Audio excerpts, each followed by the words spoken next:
Without further ado, good evening, everyone. It's just after 5 o'clock on Thursday, January 25th, 2024. And permit me to confirm that all members of the Conservation Commission who are present can be heard. Mark Beal, Yes. Tim Brain, Yes. Seth Engelborg, Here. Mike Mazzarelli, Here. Joe Plandowski, Here. Linda Williams. Here. This meeting is being held entirely remotely, so all participants are participating via Zoom.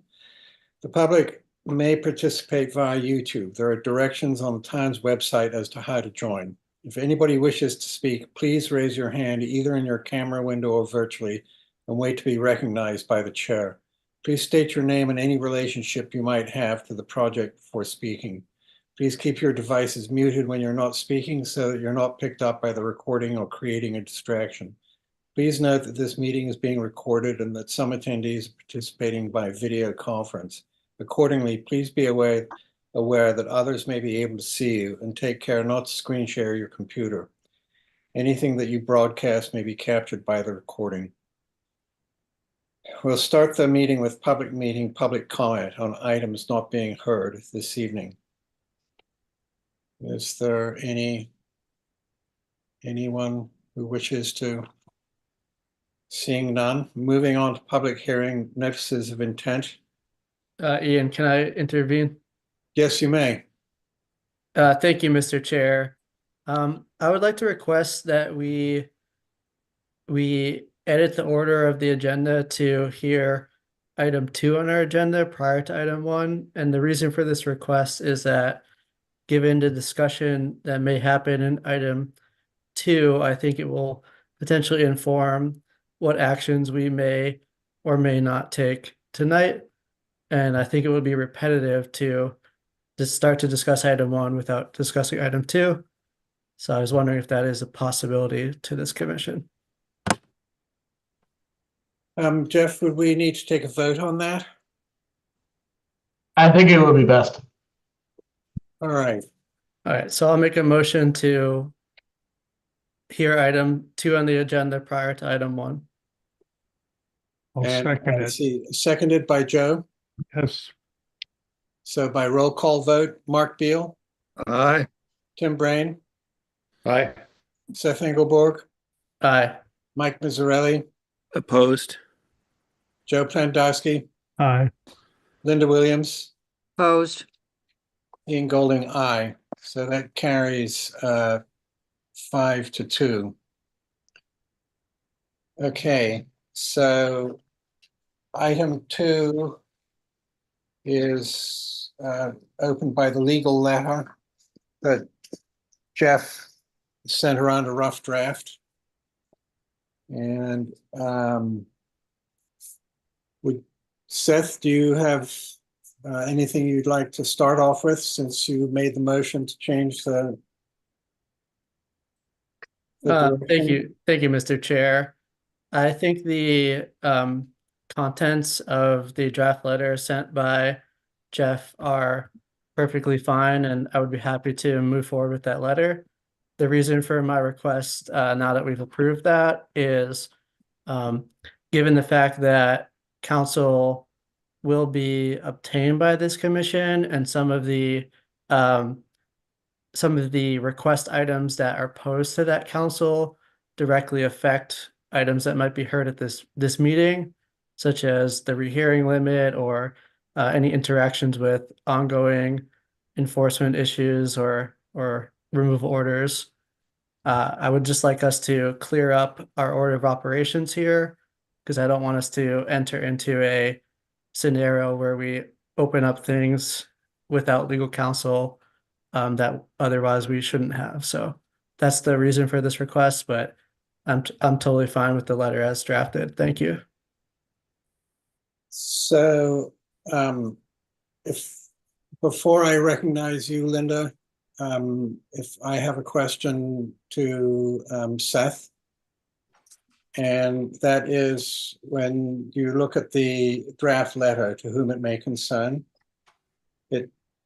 I don't believe it includes any of the provisions that we brought before the select board in the letter on page 3, i.e. the rear hearing limit, the requirements of the previous and existing MOUs, the current removal order, and about the engineering notes and removal plan documents. So do you wish that to be added to the letter, or is it your assumption that that will be included with the letter? And I see Jeff, your hand is up. So do you mind if I defer to Jeff, Seth? Not at all. Thank you. Jeff? Yeah, real quickly. So the intent of the letter that I sent to you guys today in draft form isn't to necessarily get the specific questions that you guys put forward in your request to the select board. It's simply to engage who is going to be answering and addressing those questions. So this correspondence was pretty singularly focused to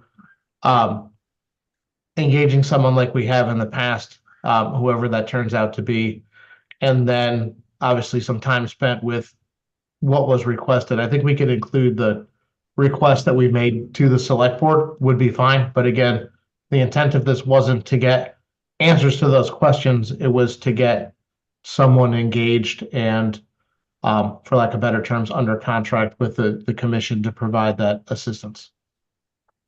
Thank you. And Seth, before I go to you, Linda, I'll ask Seth if he wishes to comment further. Yes, please. Certainly. Thank you. And yeah, that was my understanding. I know you were at the meeting last night. I wasn't, but I did watch the recording, and I know there was some discussion of the 4 issues that were already proposed as issues of concern to the select board, and there were specific select board members indicating that they believed they fell within the scope. So I think if we just attach the letter that we originally sent to the request for council, it would be more than sufficient. Thank you. Thank you, Seth. And Joe, I think Linda had her hand up first. Linda, please go ahead. I agree with what my understanding was what Jeff just said, but I must have missed something. We got legal counsel last night. Now we have to find one that they accept. Why are we sending another letter? To get No, we answers to aren't. questions that our legal counsel is supposed to answer when we get him? No, so if anyone has got the wrong end of the stick, it's me. And so so the letter would go out as is drafted in the rough draft with the letter that we sent to the select board attached and nothing else. The So letter going to who? well, whoever yes, go ahead, Jeff. Oh, an attorney. Are we saying the letter to an attorney to We advance don't to an have an attorney? attorney yet, Linda, Right, but to find one. yes, exactly. Okay. Jeff? All right. So I'll try to clarify really quickly for everyone. So the letter that was sent today again is just as kind of a solicitation for people to respond to the questions the select board specifically asked for to help screen potential candidates. As I normally do, I've reached out through MACC for suggestions that they have. They actually keep kind of a list for legal counsel for commissions. I've reached out to them, and then from there, we'll reach out to as many potential qualifying people that are there.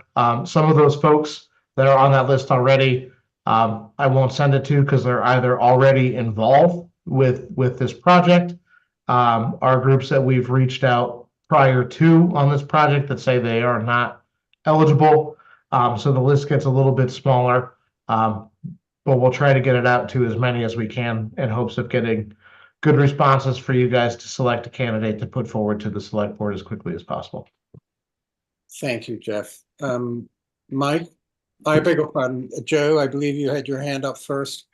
Yes, so my question is, what's a reasonable timeline to have an attorney selected and then caught up on what's going on here so we can do something? Is it a month or longer? I hope you're not asking me because I have no idea. Sorry, Jeff, go ahead. So the last time this came up, we sent out that request for responses essentially. We gave people about a week to respond. They got back to us and we had it in front of the commission that same week. There was a party selected. That party was approved by the select board at their next available meeting. And honestly, to get up to speed, between a number of phone calls and exchanges between our office and the attorney we had used previous, it really only took, I'd say less than a week to get up to speed on the basics. And then I know we had a conversation with the commission and council as well. It was a little different situation, but I think in this case where the questions here are really matter of application of existing law, I think between getting up to speed with conversations when our office and review existing law and case law, probably not a huge amount of time. I don't think you're looking at months by any means, but I do think that analysis can happen concurrent to some of the other questions that may come up through the hearing process. Thank you, Jeff. Mike? Thank you, Mr. Chairman. Jeff, it might be obvious. I just breezed through the letter quickly, and I did rewatch the portion of the select board hearing that Ian and Mark attended, and there was a lot of talk, obviously, about any special counsel should be, at this point, wetland specific and not litigation experts. Does that need to be in the letter, or is it just obvious when we're reaching out on a subject like this that we're specifically looking for a wetland expert? If I may, Mr. Chair, just to hop in. That's one of the reasons why we reached out through the Massachusetts Association of Conservation Commissions to get someone specific to the application of wetlands law. I mean, most of the firms that are there, like one of the ones that they send us is a firm, McGregor, Laguerre, and Stevens. They do litigation, they do wetlands law. They're one of the primary analysis groups that helps MACC, but they're a really big firm and they definitely do all of those things. So I think anyone is going to have some crossover, or their firm will probably have some crossover into both areas. But I really felt like developing the list through MACC would really point us at least towards groups focused on the Wetlands Protection Act. Thank you. Mark, you have a question? Yes, thank you. I attended that meeting last night with the select board, excuse me. And it was my impression that their intent in approving a independent counsel for us was that it would be very specific wetland question. No real history of the prior geotubes, no history of the enforcement orders. A specific narrow wetlands question. It was how I read their comments, and that we would then have a question for a council, and we would submit that question to the Board of Selectmen for approval by Libby and or someone else, and then they would get back to us, and then we could get the question answered by council. A little unwieldy, for sure, but that's what they approved. If I may add to Mark's comment, I believe that I did actually ask John Giorgio specifically about the rehearing limit, or excuse me, the select board. And John Giorgio replied that that would be included in the remit. So, and he addressed that, I think Vince addressed that as though that would be a wetland question, which, so my long-winded point being that all the 4 questions we asked in the letter, I think, would be responded to. Thank you. Seth?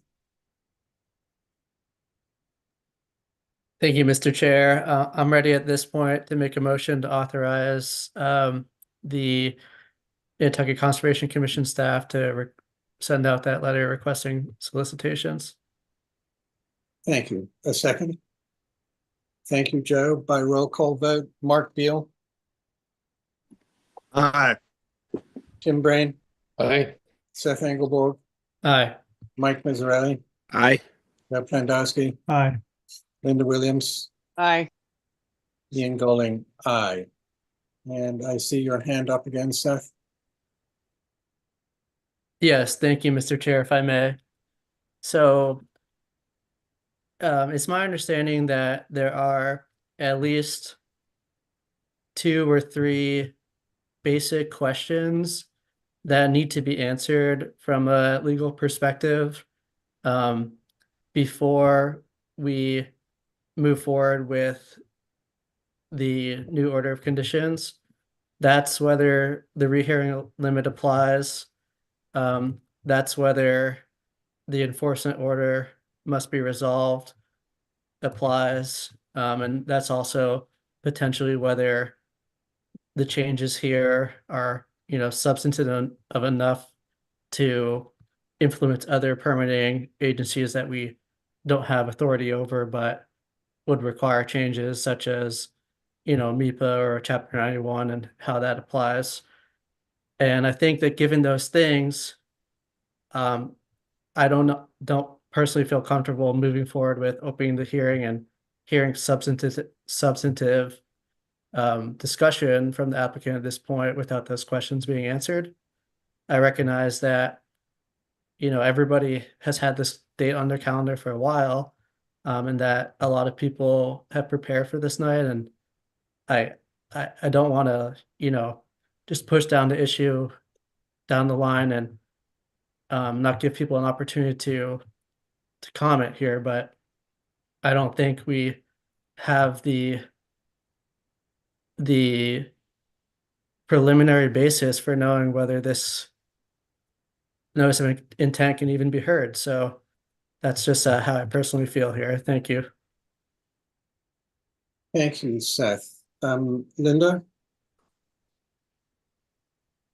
I don't agree with what Seth just said. My personal opinion is we have an obligation to hear the presentation, and we decide to deal with the legal issues at the next meeting, because either way, whether it's a repetitive application, which I don't believe it is, in my opinion, or it's not, we still have an obligation to hear it and then make the decision whether it's repetitive or not.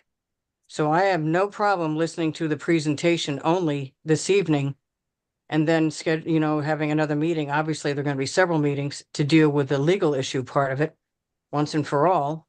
But I think we should go ahead and hear the presentation this evening. Thank you, Linda. Seth? Yes, thank you. And just very quickly, and not to be argumentative, and I'm going to ask staff for some input here too, but it's my understanding that the rehearing limit actually prohibits us from hearing a application independent of any merits it may or may not have, unless these basic issues have been resolved. One, is it a repetitive petition within the last 3 years that has been acted upon unfavorably? So that's half of the discussion. And then the other half is, even if that is true, has the project had substantive changes to it that make it materially different from the thing that was acted upon unfavorably? But if both those things are not true, then we actually don't have an obligation to hear it. We have an obligation to not hear it. So this is why I think we need to really be clear about that and how we're moving forward. And that's not to say I feel either way about this project. This is no comment on the merits or the issues of the project. This is simply just a logistic issue that our regulations require us to take care of. So if staff has anything to add on that, I'll allow them, but that's how I feel here. Thank you. Thank you, Seth. And before staff answers, Joe, did you have something to add? Yes, I read something in all the paperwork that came across recently that there has to be a town meeting to approve this. Is that real? I'll throw Jeff under both buses. Jeff, go for it. All right, I'll try to go in order. Actually, I'm gonna go in backwards order. Joe, I think the easy answer to yours is, I do believe that there is a requirement under the code of the town of Nantucket, under, I want to say it's chapter 67, the coastal properties one, that there would require town meeting authorization to allow the use of town and land in this case. I would say for town meeting consideration at the same time, though, it would probably behoove everybody to help inform town meeting with some level of permitting process and understanding of what requirements would be on any project.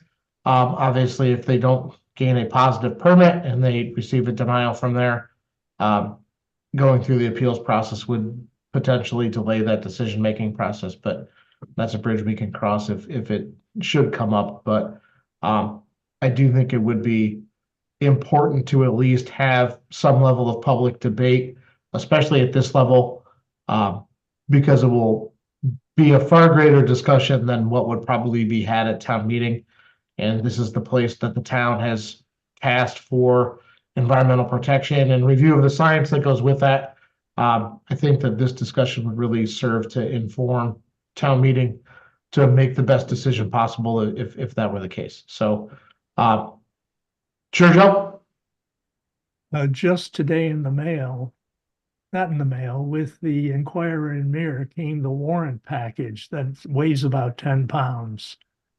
When do you think it would get on a town meeting? Would it be 2025?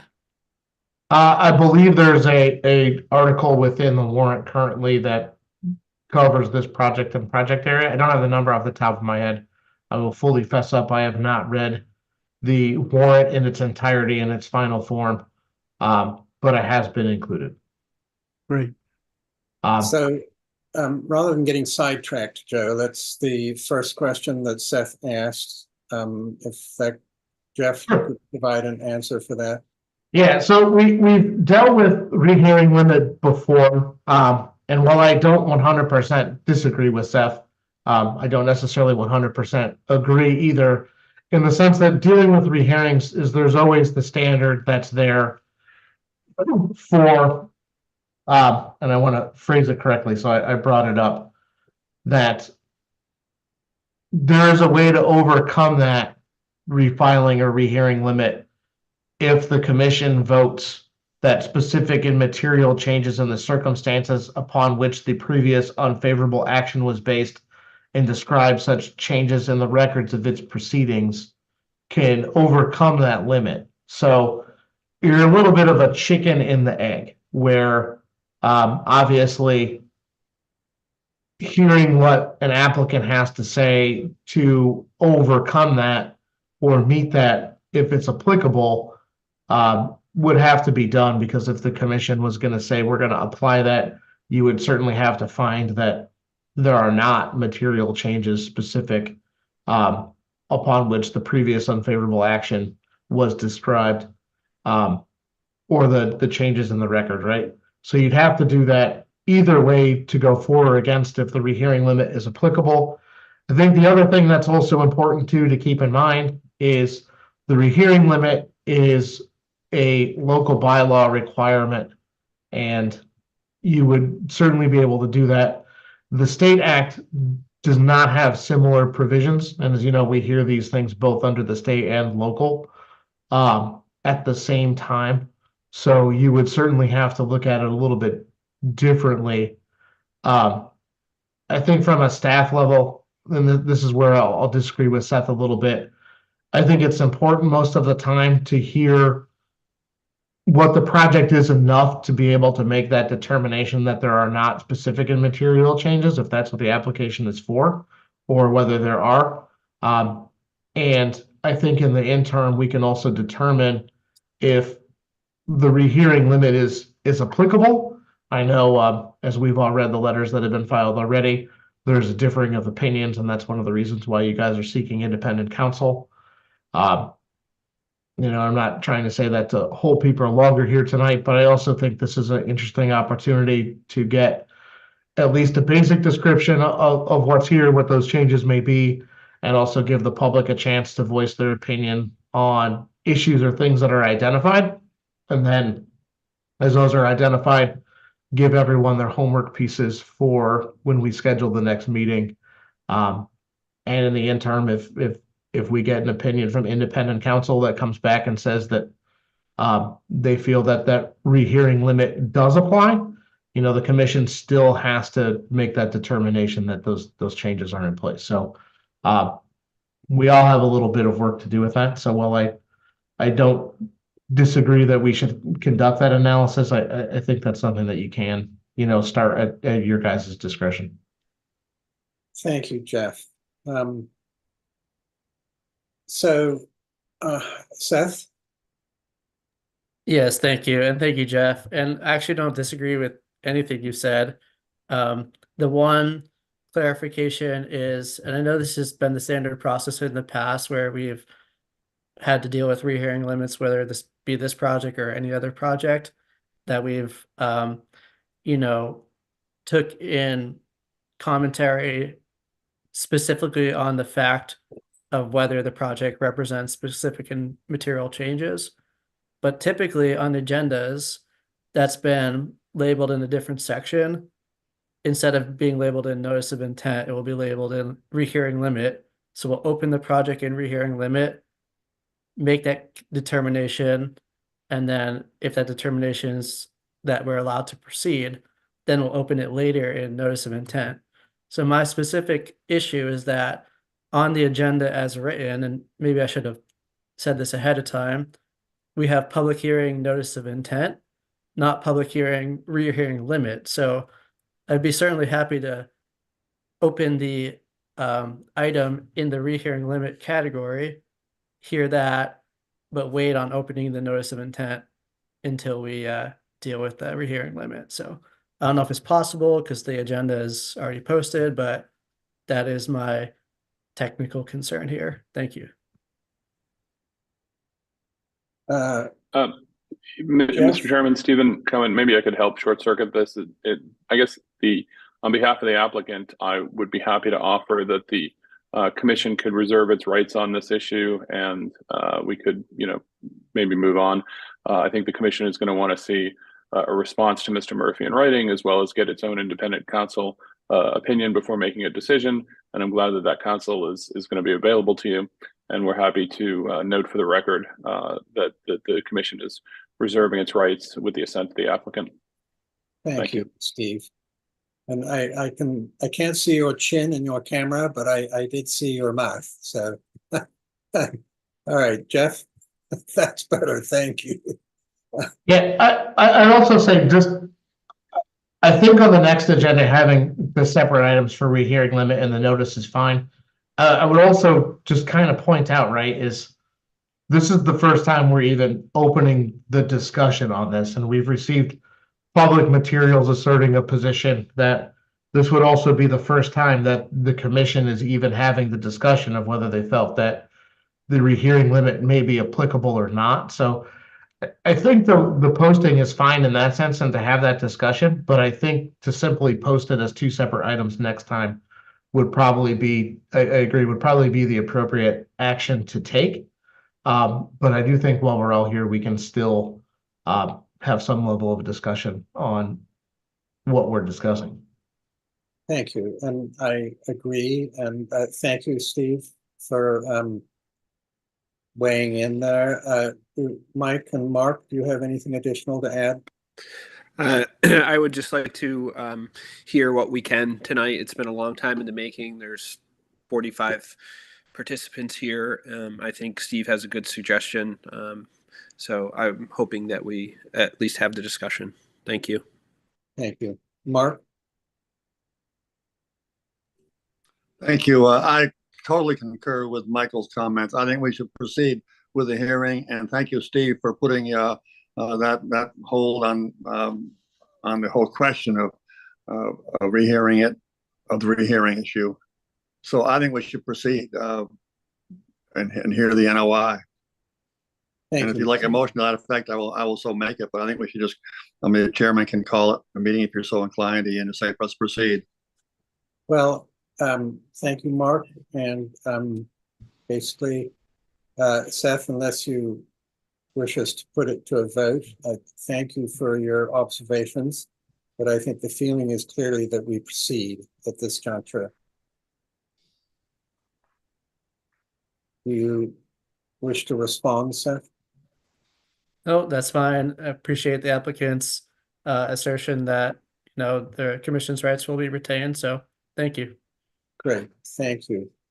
So on that note, notices of intent, Sconset Beach Preservation Fund, Town of Nantucket, 41 through 119 Baxter Road. Good evening. And to whom are we listening first? Sure. Mr. Chairman, thank you. Stephen Cohen, counsel for the applicant. In this case, the applicant is Sconset Beach Preservation Fund, jointly filed with the Town of Nantucket. You'll be hearing from several people this evening. I'll do a very brief introduction, and as we go, some of the more technical experts can fill you in on their credentials. But for counsel, it'll be myself and Richard Nyland, who goes by Chip. Chip is an expert on wetland issues, and we'll be weighing in if we get into some of the heavier Wetland Protection Act questions. Meredith Moldenhauer is on behalf of the Sconset Beach Preservation Fund, Inc. Vincent Murphy is for behalf of the town. Gordon Thompson is on from Barrett. He'll be involved with wave energy issues, and Dwight Dunk and Nicole Perlot from Epsilon are the technical consultants for SBPF, and Kate Edwards is with the Arcadis on behalf of the town. So this is what we'll be covering tonight. We're going to cover who SBPF is and why they're doing this, and also why the town is involved. So Meredith and Vincent will give just a very brief comment on each of those. I'll go through a broad background overview of the project, both the background and the overview and the law.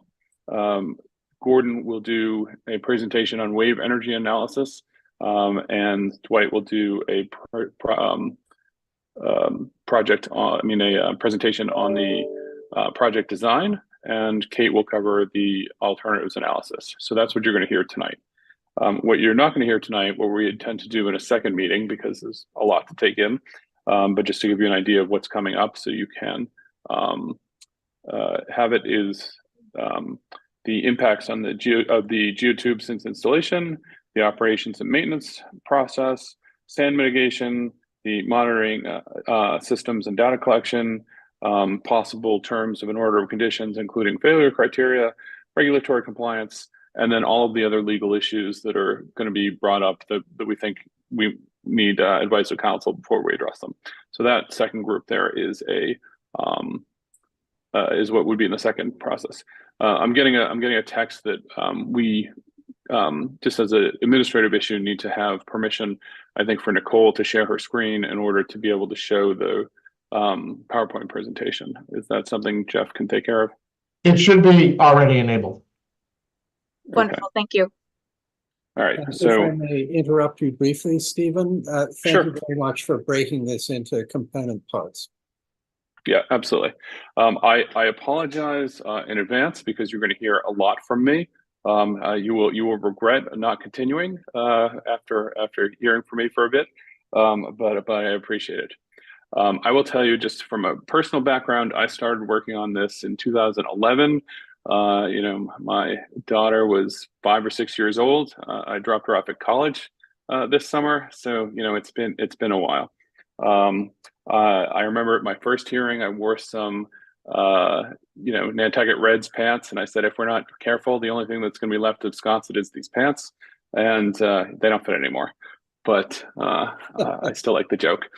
The one thing I want to sort of say up front is that, I think Ian is the only member of the commission who actually sat on a substantive hearing for SBPF and for Baxter Road protection. I think the rest of the commission has been involved in a lot of activities, but none of them were actually the application for the protection systems.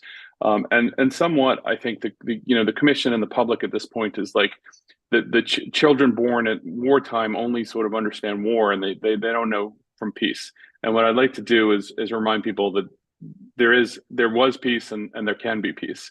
And I think that we can try to get back to that, because there's been so much discussion about litigation and enforcement and what powers the commission has and doesn't have, and that's been going on for years.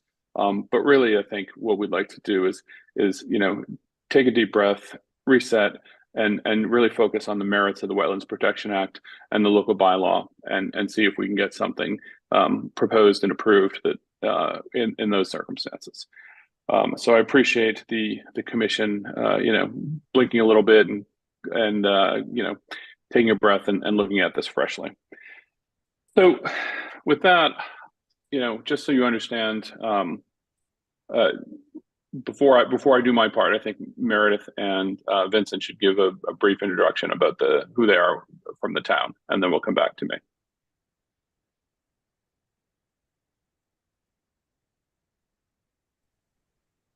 Good evening, Chair Golding, members of the Conservation Commission. My name is Meredith Moldenhauer. I'm here tonight as a representative of the applicant, Sconset Beach Preservation Fund. SBPF is a nonprofit organization founded by my neighbors and fellow homeowners to address the long history of erosion along Sconset's northern bluff. I'm happy to be here tonight to embark on your review of this new NOI to protect and preserve Sconset Beach, Baxter Road, the Bluff, and the Sconset community.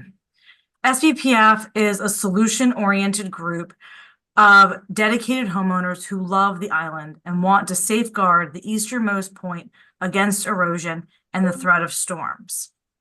As the beautiful sunrise hits all of our homes, and in my case, wakes my children up very early, unfortunately, this special place also sticks out into the Atlantic and is pointing right into some of the most destructive northeastern storms. You'll hear testimony from our expert Dwight Dunk about the purpose and need of the geotube. We have all witnessed the need of relocating the Sankaty Lighthouse, moving homes back from the bluff after significant collapse, and the loss of part of our community's beloved bluff walk, all caused by erosion that this NOI can address. The founders of SBPF have been evaluating multiple different options to try to find erosion control protection since the early 1990s. They have found that they cannot manage the bluff by many things: dewatering the beach, potential for beach nourishment, to name a few. And you'll hear an extensive list from Dwight Dunk and Kate Edwards from Arcadis further on tonight. But following the March 2013 storm, when 30 to 40 feet of the bluff collapsed, the GO2 project was approved and installed as a pilot project with knowledge that a larger sustainable project was necessary to be viable. In the last 10 years, we have found that the geotubes combined with the substantial ongoing sand mitigation works and really works.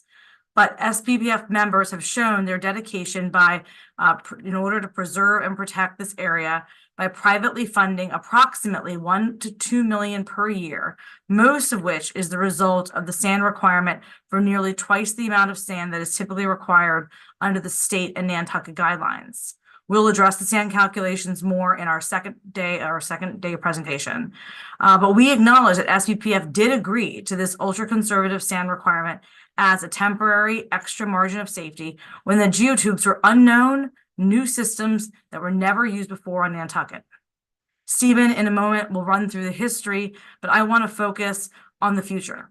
I am here to present this NOI, which addresses our many lessons learned in order to put forward this environmentally thoughtful, expanded, sustainable project.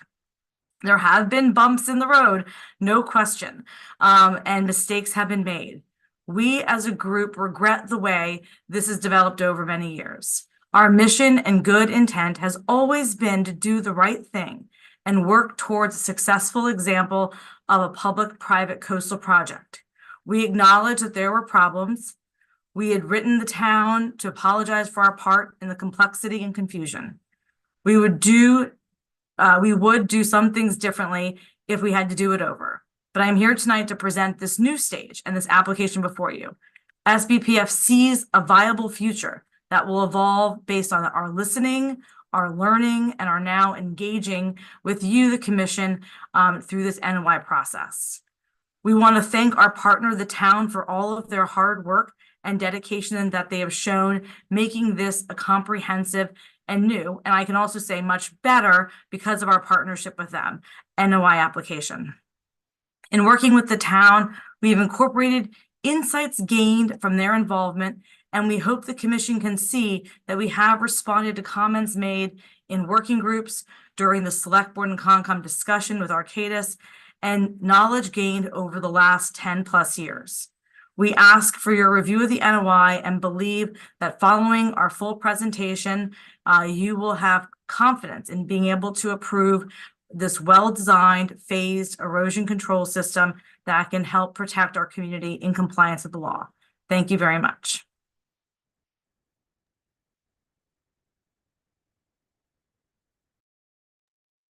Thank you, Meredith. And I think Vince is next. Thank you, Meredith, and thank you, Stephen. There are several bullet points here. It's animated. If you feel like putting up several at a go, that would be great. Thank you, Nicole. Vince Murphy with the Natural Resources Department working with the town. I'm going to run through some points here. They're going to be what some people might only consider stunningly obvious, but we have to consider that this is the purpose and point for why we are here, what the town's interest is in this area. Baxter Road is a county road that is controlled and overseen in its operations through the town and select board. Next, put up about 3 if you would, please. Thank you, Nicole.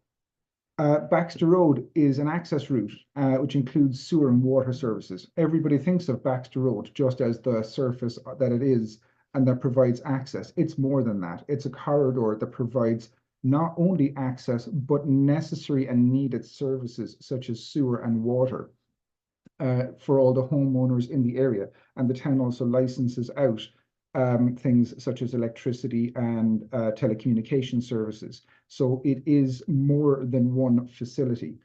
But we must say that the facility that it is to provide access is an obligation of the town. The town must provide access and to these property owners in this area. It is also an access point to the lighthouse, one of the most major tourist attractions on the island. Sconset Beach below the bluff, as is regularly pointed out, is from the proprietors. It has a long history. It is there a long time, and it is a public resource. The town also has an interest in the beach. That is obvious. It must be said, and we need to acknowledge that fact. The Bluff Walk is a public way from the village that ends at the moment around 65 Baxter Road. It previously was much longer, but it is now shortened due to erosion.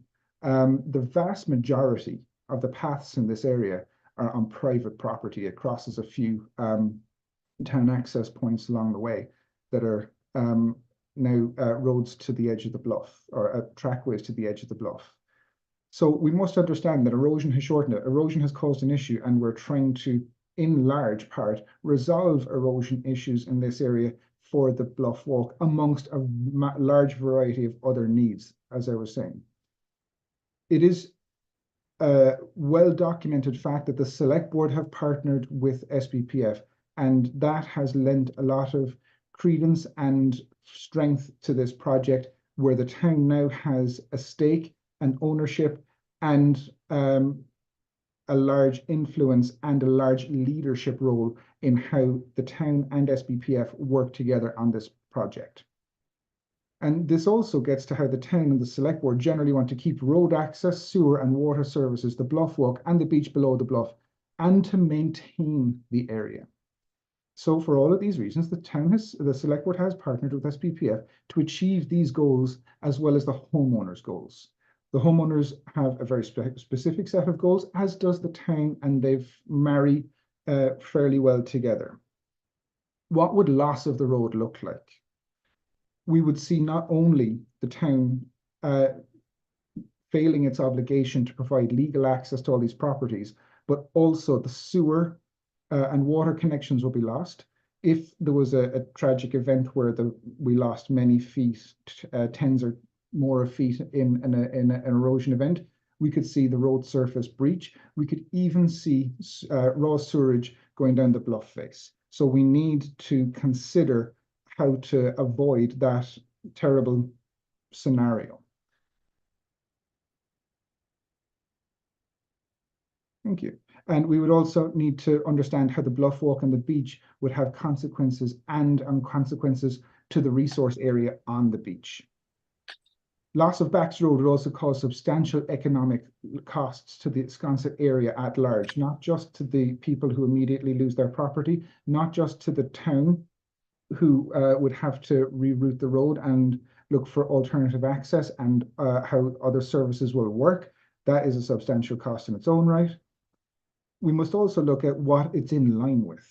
The proposed approach is in line with the CRP and the companion project, the Baxter Road long-term planning that was essentially a feasibility study, and Kate will have more to say on that later. This project also enhances public recreation opportunities.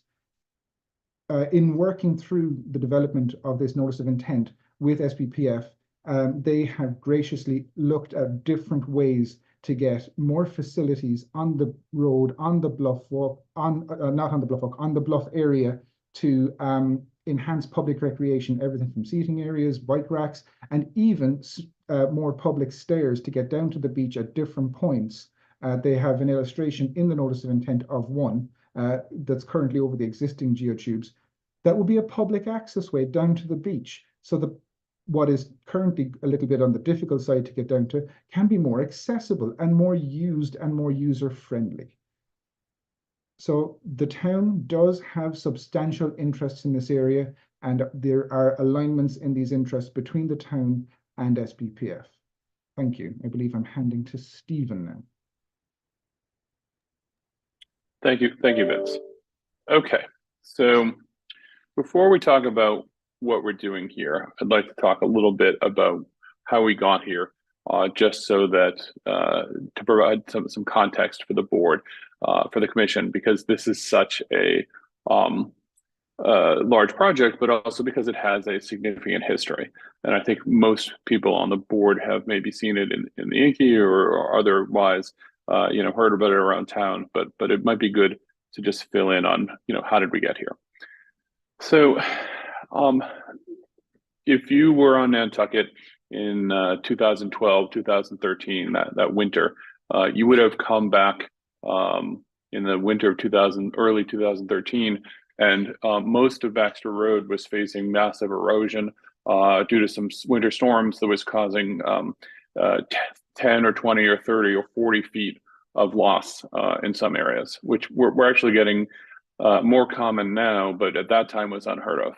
And essentially what was happening was it was really the first time that the toe of the bank was being eroded in a way that it was causing major sloughing of the entire slope of the bank. And so you'd have these massive losses, which at that point had not really been seen there. The Sconset Bank beach and dunes had been eroding for 300 years.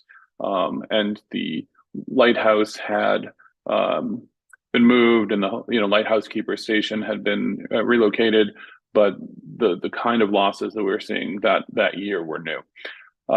The town and SPPF got together and signed an MOU and prepared a notice of intent for 4,000 linear feet of rock revetment. I don't know if anybody remembers that, but that's what we were looking at permitting, 4,000 linear feet of rock revetment in the winter or the spring of 2013. There were some concerns raised in the permitting that started for that. Essentially, that the rock revetment, you're talking about stones that are between 2 tons and 10 tons, and it's rather difficult to remove them if there's negative impacts that are occurring. How do you deal with that? And so SPPF heard those concerns, and the town heard those concerns, and the response was to, and there were also concerns about the length of the project. And so the response by the town and SPPF was to file essentially a second notice of intent for 1,500 linear feet of geotubes with a sand cover that would be much easier to install and much easier to remove, and also visually hidden by the sand template. That was considered to be a much different, a much more beneficial way of achieving a similar goal that you really couldn't do with a rock revetment. Rock revetments are going slow, may probably never come out, and generally are not sand covered. The Conservation Commission denied the original application for the 1,500 linear feet of geotubes, essentially taking the position that a seawall and a coastal engineering structure was not approvable. SPPF appealed that to DEP with an emergency request.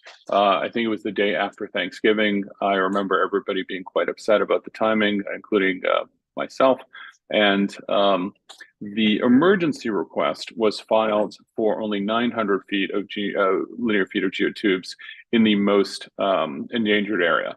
And when I say that, the area that is currently protected by those 900 feet of geotubes is mostly vacant. It has a couple of houses on it, but it's not really where the most of the homes are, but it was the most endangered area. And at the time, the town's emergency management coordinator had stakes put in that I think are at 50 feet and 25 feet, with the idea that if those stakes were lost, essentially the road would be closed. And that was, being monitored pretty closely to see if the road needed to be closed based on the danger of those stakes being lost. It was considered to be an active emergency situation.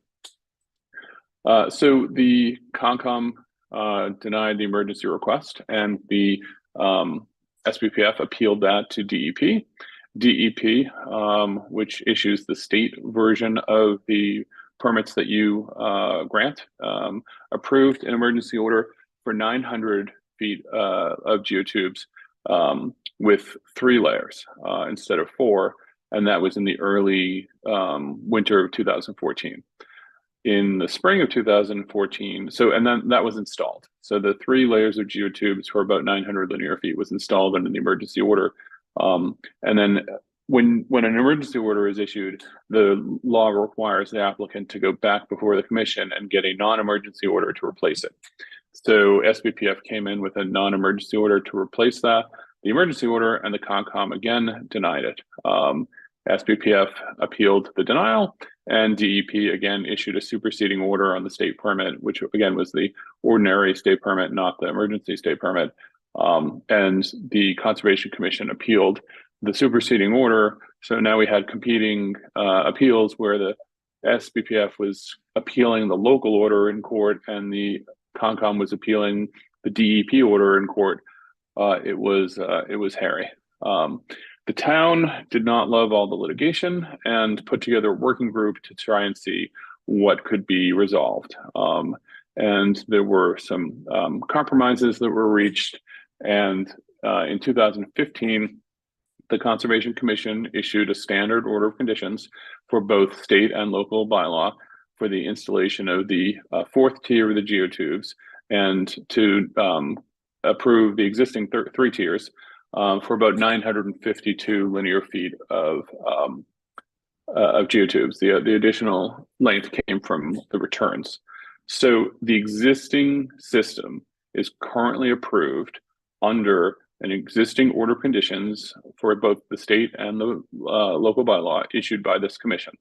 And then when that permit was issued, both sides dismissed their appeals, and SPPF also committed to withdraw the revetment application and to not bring it back, and to also wait for 3 years until 2018 before applying for any larger project.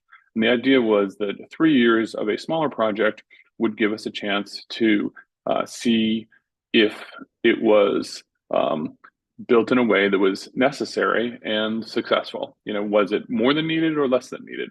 Were there lessons to be learned? And before we go to 4,000 linear feet or whatever we're going to apply for, let's try a pilot project and see what lessons could be learned.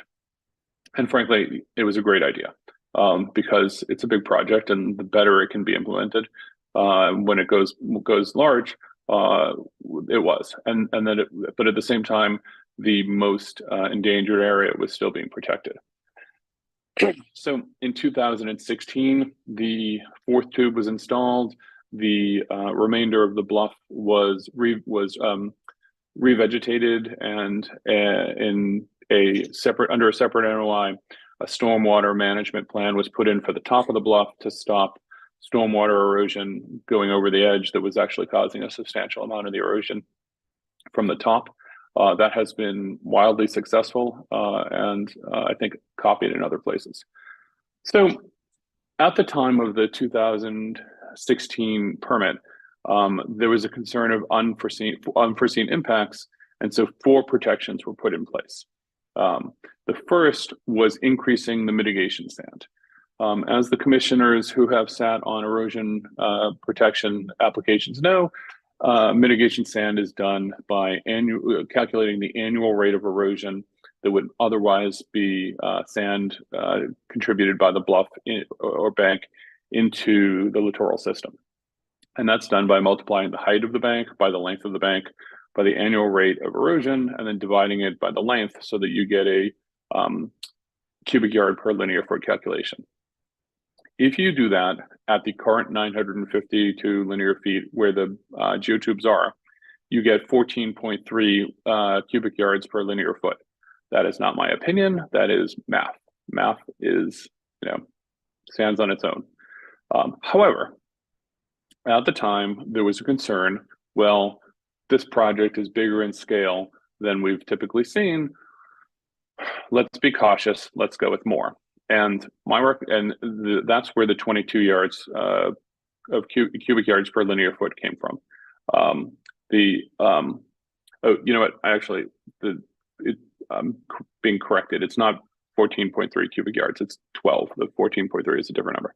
So actually, the 12 cubic yards per linear foot is the correct math, and 22 yards per cubic yards per linear foot was required, nearly double the amount.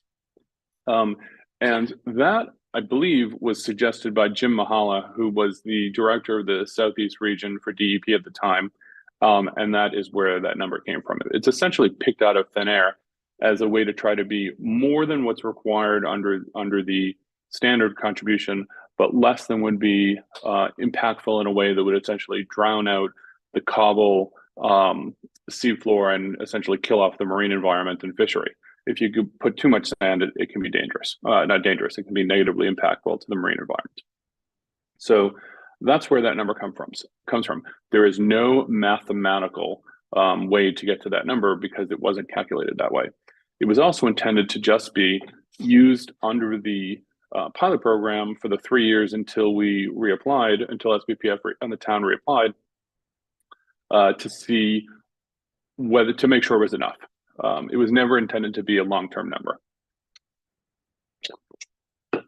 The second thing that was put in place was substantial monitoring and data collection. And the type of monitoring that is being done here and the frequency in which it's being done here is far beyond any other project in the state.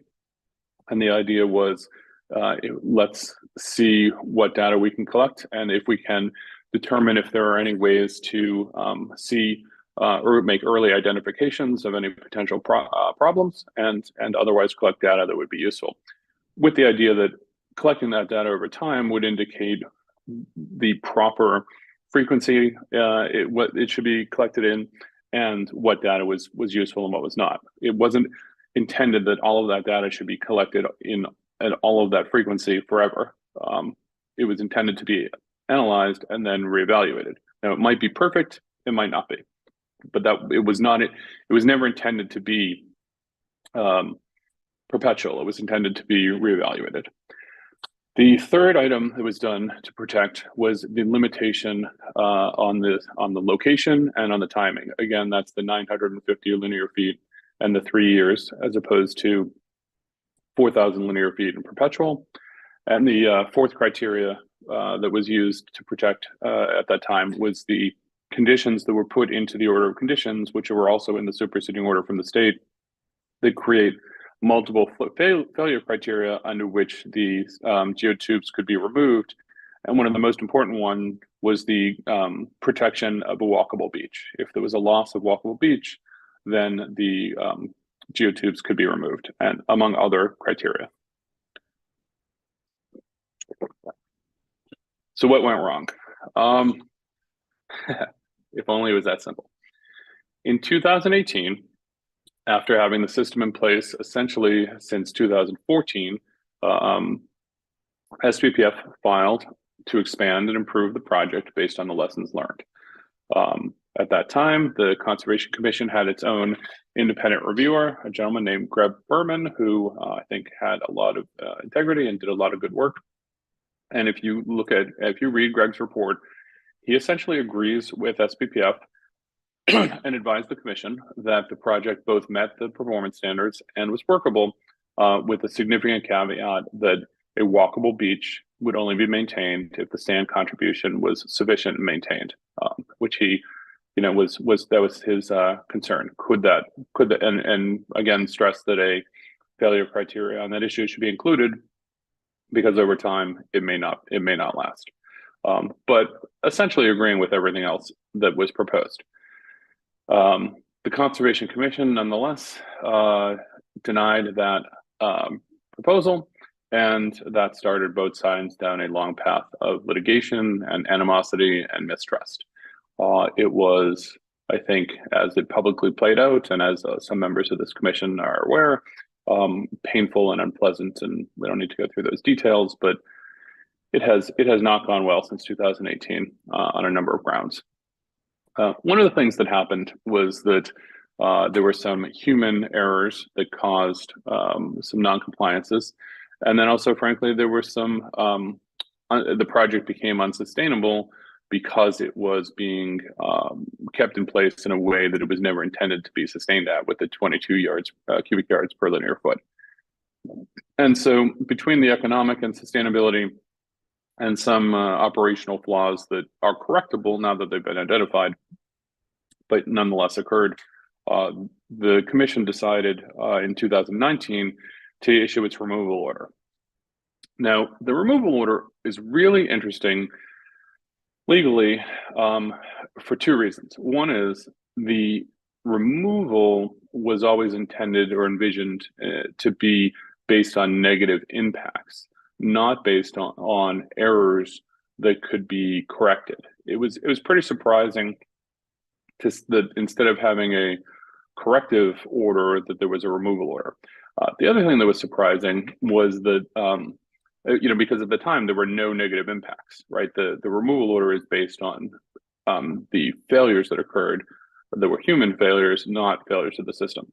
The other thing is that in addition to being no negative impacts, the commission refused to consider a mitigation plan, which in my experience, that's the first time that has ever happened.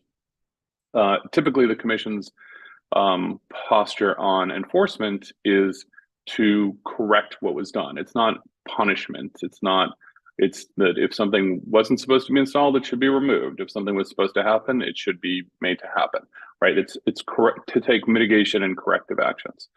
The excuse me, the Land Council and SPPF both submitted mitigation plans, which were nearly identical, which we actually thought was a great sign that we came to the same conclusions about the way to address it. But the commission never held a hearing on those plans and instead issued the removal order. I think that action is demonstrative of how poor the relationship was at the time, and frankly has continued to be. So I don't say that to criticize the commission's actions. I say it as a way to demonstrate where the commission was in its level of exasperation, I think, is maybe the way to put it.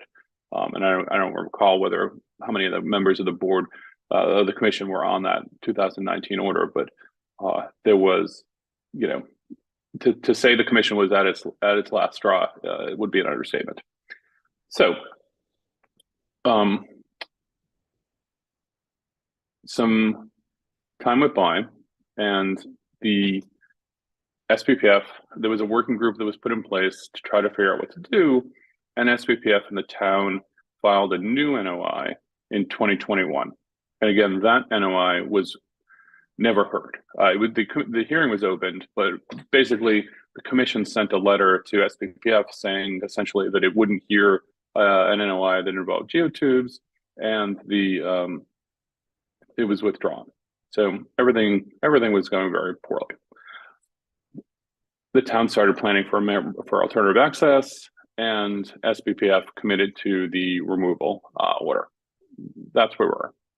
So an opportunity arose, and that opportunity came up because the removal process took some time to plan and to implement, and we've essentially reached the end of the road on doing that. But I think the temperature on enforcement has come down a little bit, and the town and the select board and the town staff have done, I think, a really great job of trying to repair those relationships and turn the ship. And so where are we now? Now we're at a situation where we can look at the geotubes with 10 years of experience and see that there have been no negative impacts. We can look at a town that is now, taking coastal resiliency seriously and has a coastal resiliency staff and outside experts. We have, 10 years of lessons learned on the system that was in place. We have 10 years of showing the sand mitigation works and what appropriate numbers are.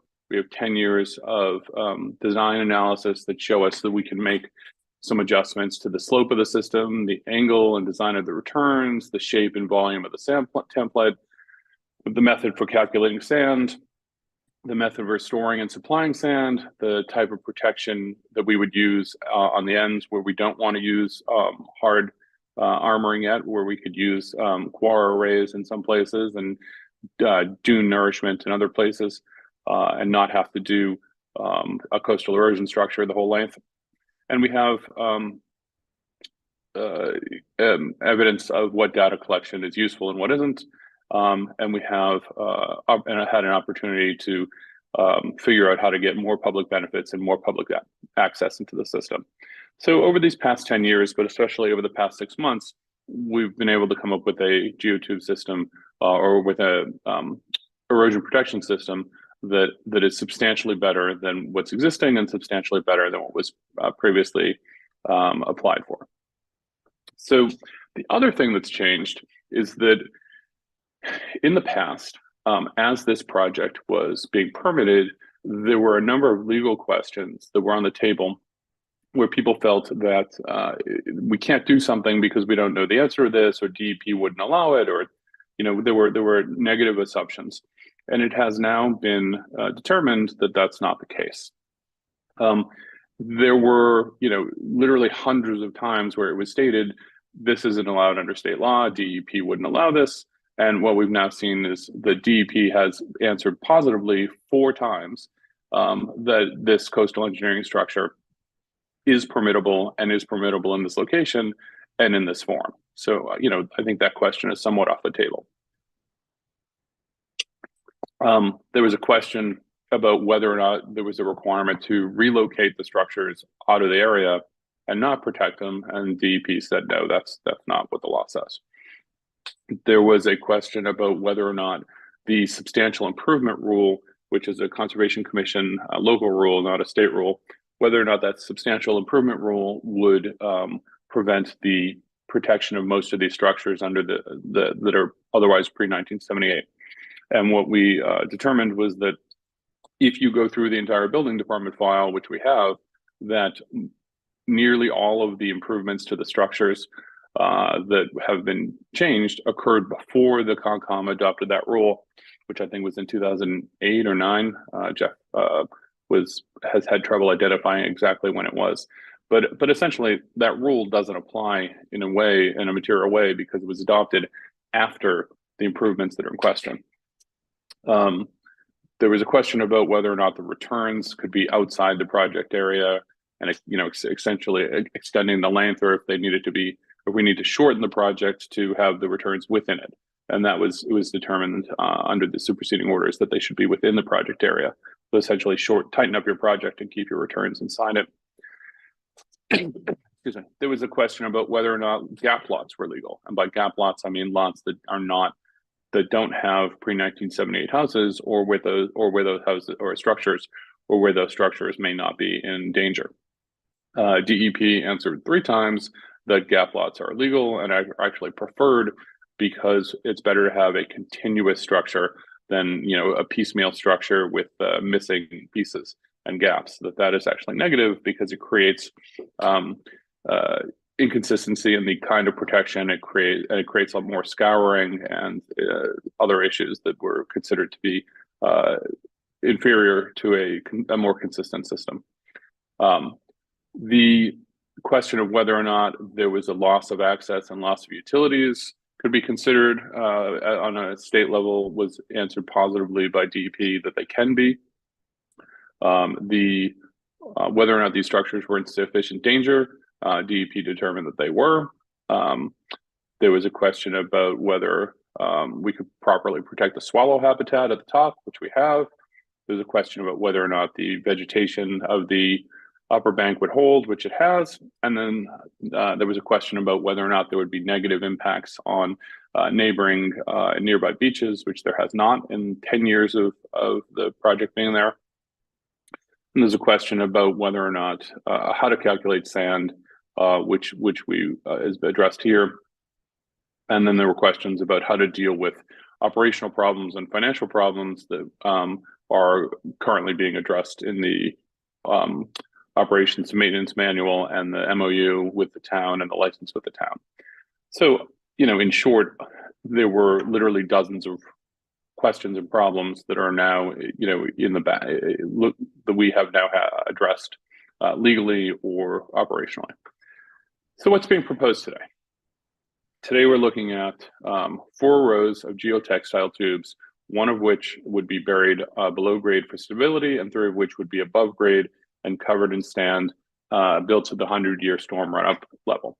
The face of the geotubes covered in sand is what is primarily interacting with the beach and wind and rain erosion and stormwater erosion. So that even though there's a hard structure behind it, primarily the interaction is with sand. There's also a significant amount of sand on top of the system that is used to recover it quickly.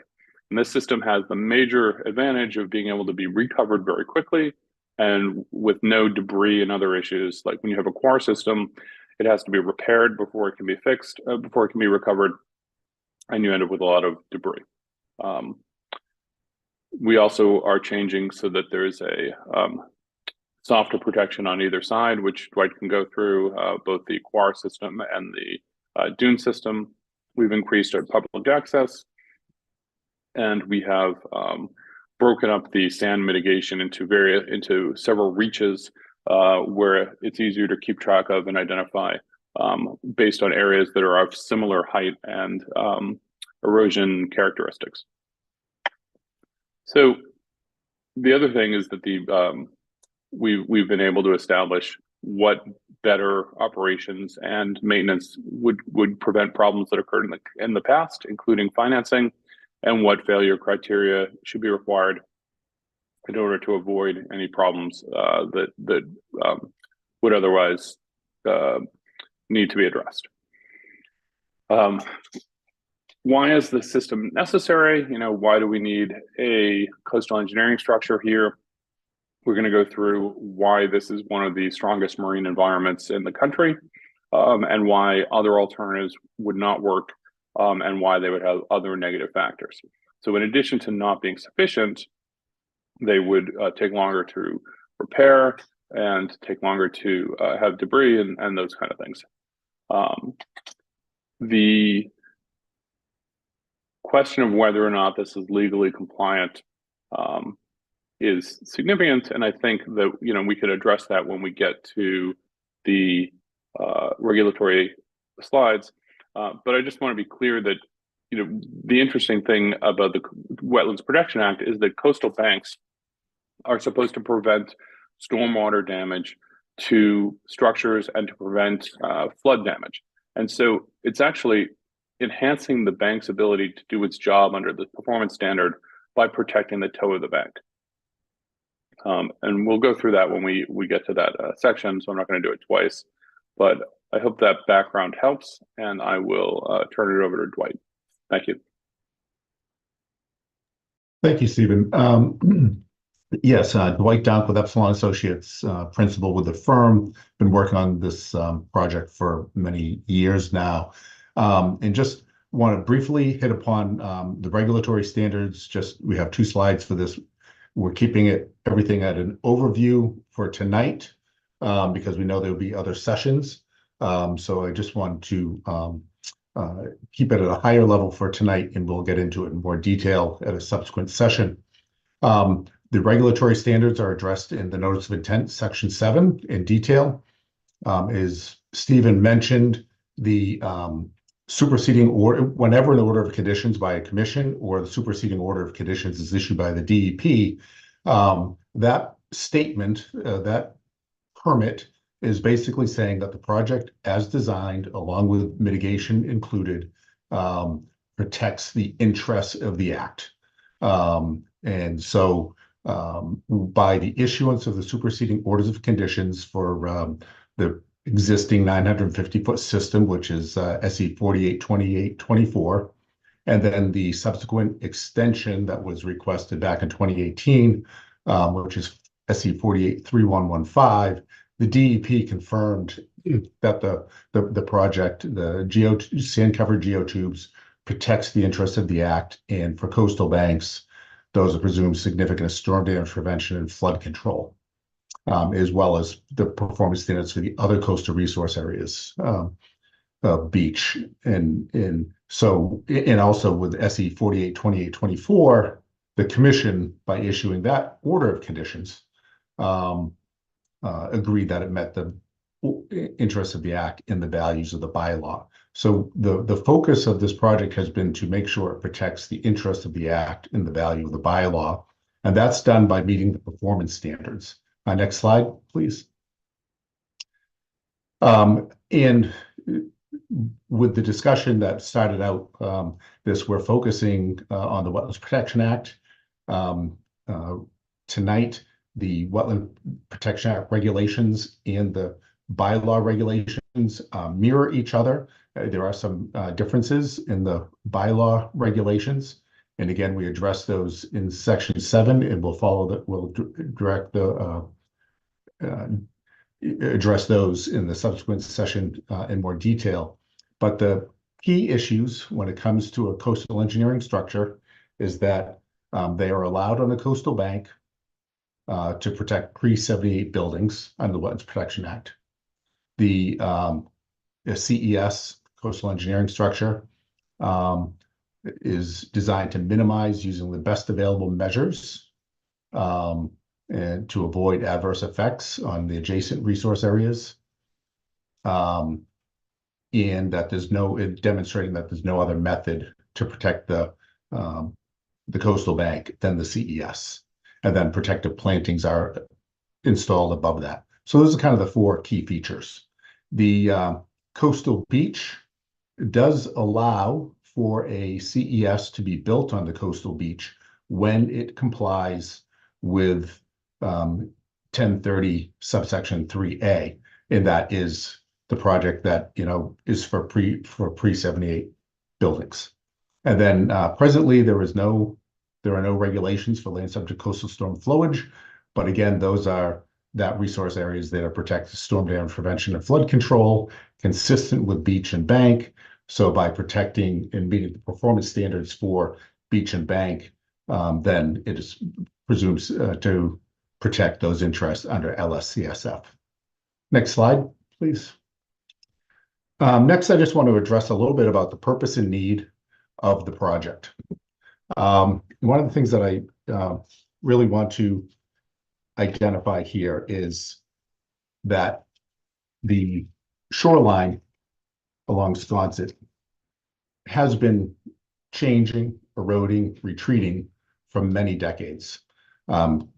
Coastal geologists talking with them that basically the erosion that we see today started in about the 1970s with the loss of the fronting dune that was present along the beach in the toe of the bluff. As that dune is lost, then wave action interacts with the base of the coastal bluff. I'm going to use the term coastal bluff and coastal bank interchangeably. The resource area is coastal bank, but everybody refers to this as the bluff. So those are one and the same as I make the presentation. But with the loss of the coastal dune, the toe of the bluff starts to erode. That erosion of the foundation of the toe then allows the bluff to oversteepen and then have major failure events. That's what occurred in 2012, 2013.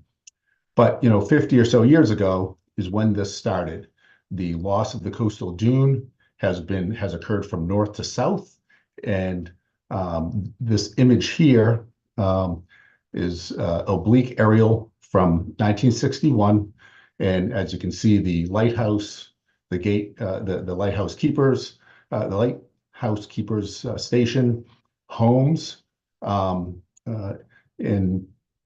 Nicole, if you can show your cursor, you can still see the northern portion of the bluff walk to the right of the homes that continued all the way up at that time. We can see the nice vegetation on the coastal bluff. And when you look to the far right, you can see the rack line is set off from what's the toe of the vegetated bluff with that elevated sandy landform. Probably, it's hard to tell from here, is probably the fronting coastal dune that was present at that time. So that has been lost from north to south. So that's really the purpose.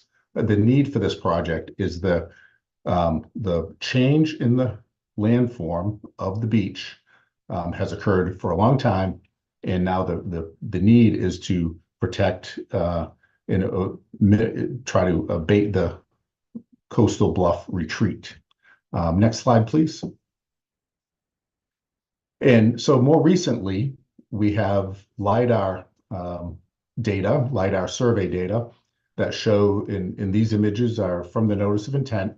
And we show the 1994 cross-section of the coastal bank at 3 locations.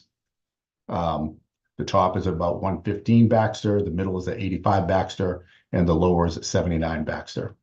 And then in the green, that's the 2022 LiDAR data. So we can see that north of 85 has been a loss of about 70 feet,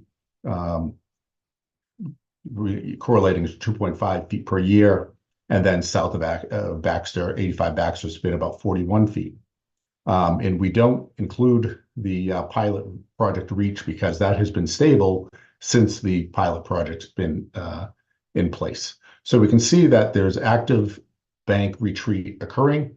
And so the need here, as Vince identified, is to stabilize this coastal bank, to abate the retreat, to protect the homes, the road, the infrastructure. Next slide, please.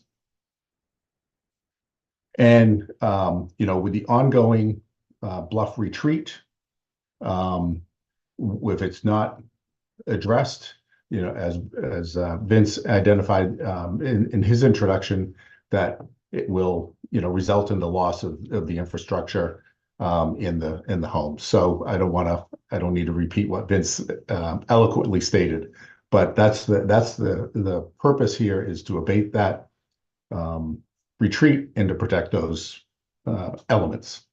Next slide, please. And further south, what we're calling Reach 4, I'll talk about the reaches in a minute, where there are Coir terraces that were installed years ago, many of which have been maintained, some of which have not. The Coir terraces are not fully effective in a high energy wave environment as we see here on Sconset. So even where there is Coir terraces, they help, but they don't provide the same level of protection as what's proposed. And here's just an image at 65, where we can see slope failure above the Coir terrace. We can see the scarp. There's active erosion. So even where the Coir terraces are presently located, and those areas are still in need of more effective protection. Next slide, please. The alternatives analysis that is included with the notice of intent. Technically, the wetlands protection regulations don't require an alternatives analysis, but when it comes to coastal bank 310 CMR 1030 subsection B, you need to demonstrate that there's no method of protecting the building other than the proposed CES. So with that, we have provided an alternatives analysis to evaluate different methods to abate coastal bank retreat and to provide and enhance the performance or the interests of storm damage prevention and flood control. SBPF has been doing this for about 25 years now, trying both structural and non-structural techniques. And Arcadis was retained by the town to look at alternatives as well. Through these, the geotubes, the sand-covered geotubes, has been identified as an effective alternative to abate coastal bluff retreat. Next slide, please. Now, over the 25 years, SBPF has tried both alternatives, both based on theory and practice. And what I mean by that is practice are some of the projects that have been advanced and approved and implemented, and some of which have been advanced, not approved, or withdrawn. But those are identified as feasible alternatives. So managed retreat, that has been actively ongoing. 27 of the buildings of the homes along the stretch of Baxter Road have been moved off the lot or moved on the lot further away from the top of the coastal bank. Dewatering was tried for almost 10 years, and that yielded inconsistent results. So that's a practice alternative that wasn't deemed to be feasible or functional. The Coir reinforced coastal terraces, those have been installed. Over the years, there has been inconsistent, or I shouldn't say inconsistent, but some homeowners have been more active in maintaining those than others. But even with that, they are not the same robust system for this high energy wave environment that the east coast of Nantucket sees. Drainage wells did not yield beneficial results. Beach nourishment and a large-scale sacrificial dune, both very similar in nature, but the beach nourishment project, that proposal was denied, and that would have been a large-scale beach nourishment project. Sacrificial dune is a little smaller scale, being more just dune on the beach, but that was similar to the large-scale beach, and so was not advanced beyond looking at it.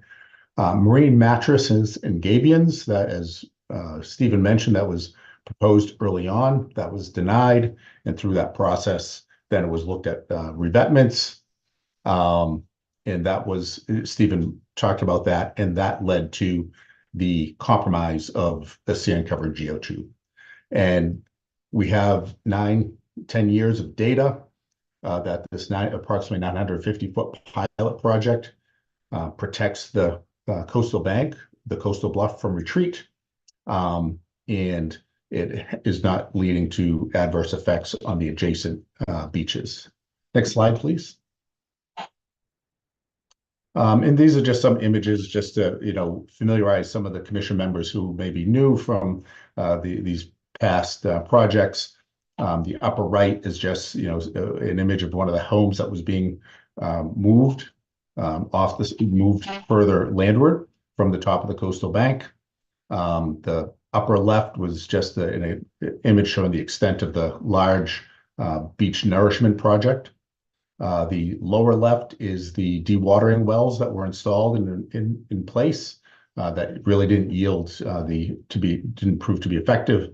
And then just the marine mattress, which in some ways is similar to the geotubes, but instead of it being a sand-filled geotextile fabric. It's hardened marine mattress, so it's concrete, typically concrete, but covered with a sand template as well. But that was not allowed. So, that just wanted to give people an idea of what those alternatives look like. Next slide, please. And with this, the next two slides will be addressed by Kate Edwards from Arcadis. Good evening. I'm Kate Edwards. I'm a principal engineer with Arcadis. We've been working with the town on the Coastal Resilience Plan and the Baxter Road Long-Term Planning Project, where we looked at the feasibility of alternatives and some adaptation pathways for the short and long term in this area. So in the long-term planning project, we looked at the alternatives for stabilizing the bluff as well as the road and public utilities infrastructure located there. A lot of those alternatives that Dwight just ran through were reviewed during that process. And as well as this living shoreline that you see here, but ultimately the findings were that in order to stabilize the bluff and the infrastructure located there, tow protection is really necessary. Alternatives for tow protection reviewed ranged from the harder alternatives like seawalls and rock revetment to the softer core terraces that Dwight kind of talked about. Those would require more maintenance and frequent repair, and therefore more frequent presence of people on the beach fixing them. And they're not going to withstand the high energy environment here. So they're not really considered the most effective form of protection. Geotubes ultimately were identified as the most effective alternative that would also provide the highest level of protection for the areas at risk here. So if we go to the next slide, this is a very lengthy slide. You can take a look at it in the memo, but really what we're focusing on is these adaptation pathways that were developed during the study included the alternatives that were ultimately narrowed down as feasible. Tonight, we're here talking about the sort of near to midterm pathways for the existing geotubes and the potential expansion of those geotubes to thinking about how we protect the vulnerable areas of the bluff. And we also know there's a plan being prepared for alternative access, but that's going to take a long time to get everything in place for that. So in order to protect the infrastructure above that's at risk, we really need to look at some near or midterm adaptation pathway. So that's the ones circled in red there. And I think I'm passing it back to Dwight. Actually, yeah, just briefly, Gordon Thompson from Baird is just going to talk about a little bit about the analysis that went into the design of the proposed system. Thanks, Dwight. Thanks, Kate. Again, I'm Gordon Thompson. I'm a senior coastal engineer with Baird. When we were looking at the design of the geotube structures, obviously we have to take a look at what the wave climate is, looking both at storm surge and wave heights. Following Hurricane Sandy, the Army Corps of Engineers performed what's called the North Atlantic Coast Comprehensive Study, or the NACS study. And so they did an extensive amount of modeling along the entire North Atlantic coast. And so we tapped into some of those results to better understand what the wave climate would be.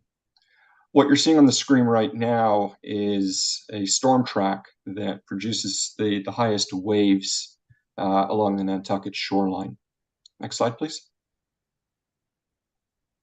So within that NACS study, there are a series of what we call extraction points or save points. And those are these orange dots. And so we can actually go in there and extract the wave data. And we did that at station 684, which you can see also with the red line. We had profile data. And so we used that profile extending all the way out to the wave endpoint station. And so I'm going to show you the results that we're modeling using that data point. Next slide, please. So at that data point, and then running the waves inshore, we can pull out what the wave height would be in the return period. And so that's a graphic of what you're seeing here. The wave height is on the y-axis, and the return period is along the x-axis. And what this essentially is showing you is that 1 in a 100-year event, you're looking at about a 14-foot wave height immediately off the coast of Nantucket, Wisconsin. And what we mean by the 1 in a 100-year return period is that in any given year, you have a 1% chance that that event will happen. It does not mean that 100 years from now, that event will happen. It means that any particular year, you could be exposed to this type of storm event. Even if you go down to the return period of 1 every 10 years or 10% chance per year, you see that you're looking at a wave height of about 13 feet. So as we're all fully aware, the Nantucket coastline is frequently exposed to extremely large waves. Next slide, please. So with that, we took the profile, and that's what you're seeing is the black line here. So the bluff is to the left. Essentially, you're looking at what we call a cross section of the beach. So if you were to stand on the beach and look north, you see the bluff to the left, and you see the water off to the right. With that, we also look at what the storm surge would be created by this type of event. So that's that blue line is what we show as the FEMA 100-year water level. So on top of that water level, you will then apply your wave heights. Those orange circles are really, I show them as squares because we have to list them as somewhat square within our model. But those are the geotubes. So next slide, please. So what happens when we run those large wave events up against the beach? So what you're seeing here is the ultimate profile if you do have a 100-year storm event and then several additional storms after that, because we want to understand what the worst case scenario is. If there's going to be failure of this type of structure, generally what will happen is it will be due to undermining of the lowermost tube. So you need to make sure that that is deep enough that when the storm impacts the area, that you do not have scour underneath that tube causing it to fail. Because if obviously the lower tube fails, the ones above it will also start to fail. So we have to locate that lowermost tube deep enough down that it's not exposed during a large storm event. And then from that, we start to stack the tubes on top of them and then move back so that they're in a stable alignment. The blue arrow is showing the limit of the wave run-up. And what will happen is, as you get into the large storm events, the sand will obviously be removed from the face of the geotube. It will actually be moved offshore, where it will still be within the system and working to break the waves as they come in, but ultimately exposing the face of those geotextile tubes. As it does that, the sand that's higher up in the profile, higher up on the geotubes, will start to essentially be washed down the face of the geotubes. So with that in mind, we obviously have to make the structure high enough that under those types of scenarios, you do not start to expose the bluff that's behind the geotubes. And so that leads us to putting 4 of these geotubes in place. The other part with the geotubes is we can get bigger and bigger geotubes. Generally, we define them both by the height as well as the circumference of the geotube. The challenge is as you get higher and higher geotubes, and let's say you go from 6 to 7 feet in height, the width of those geotubes become much larger. So there's a trade-off between the height of the geotube and the width of the geotube and how much you infringe on the beach. And so that all leads to the design that we've shown here. So with that, I will turn it back over to Dwight. Thank you. As Stephen alluded to, after the order of conditions was denied, the superseding order issued, et cetera, for 3115, there was a working group to try to look at how to advance a bluff protection project along Sconset. One of the recommendations of the working group was to look at the shoreline by reaches or segments. I've used the term reach, as opposed to the 2018 proposal, which was a one size fits all. So it was one sand covered geotube project with the same rate of sand placement, et cetera. But the bluff has different conditions along it as we move from north to south, from 119 down to 41. When we looked at those conditions, we identified 5 reaches. Reach 1 is in the north, and it's generally 119 to 109 Baxter. Reach 2 is generally 107 to 85 Baxter. That includes the existing geotube array system. Reach 3 is generally 83 to 73 Baxter. Reach 4 is 71 to 61 Baxter, and Reach 5 is 59 to 41 Baxter. So that's how it extends. And this is a schematic that's showing the reaches, showing the property lines. It doesn't mean that that's where the proposed project components are being placed. Those are just to show that the limits, the longitudinal limits of reaches 1 through 5. So what we've also looked at here is to look at the bluff characteristics and to identify the type of protection for them by reach. And the project has been broken down into phases, a phase 1 and a phase 2. So phase 1 includes maintaining the existing 950-foot sand-covered geotube array, extending the system to the north and to the south. So that includes reaches 1, 2, and 3. So basically 119 to 73 Baxter for a sand-covered geotube system. Then in phase 1 would also be to install coir terraces along reach 4. So basically 71 to 61 Baxter Road.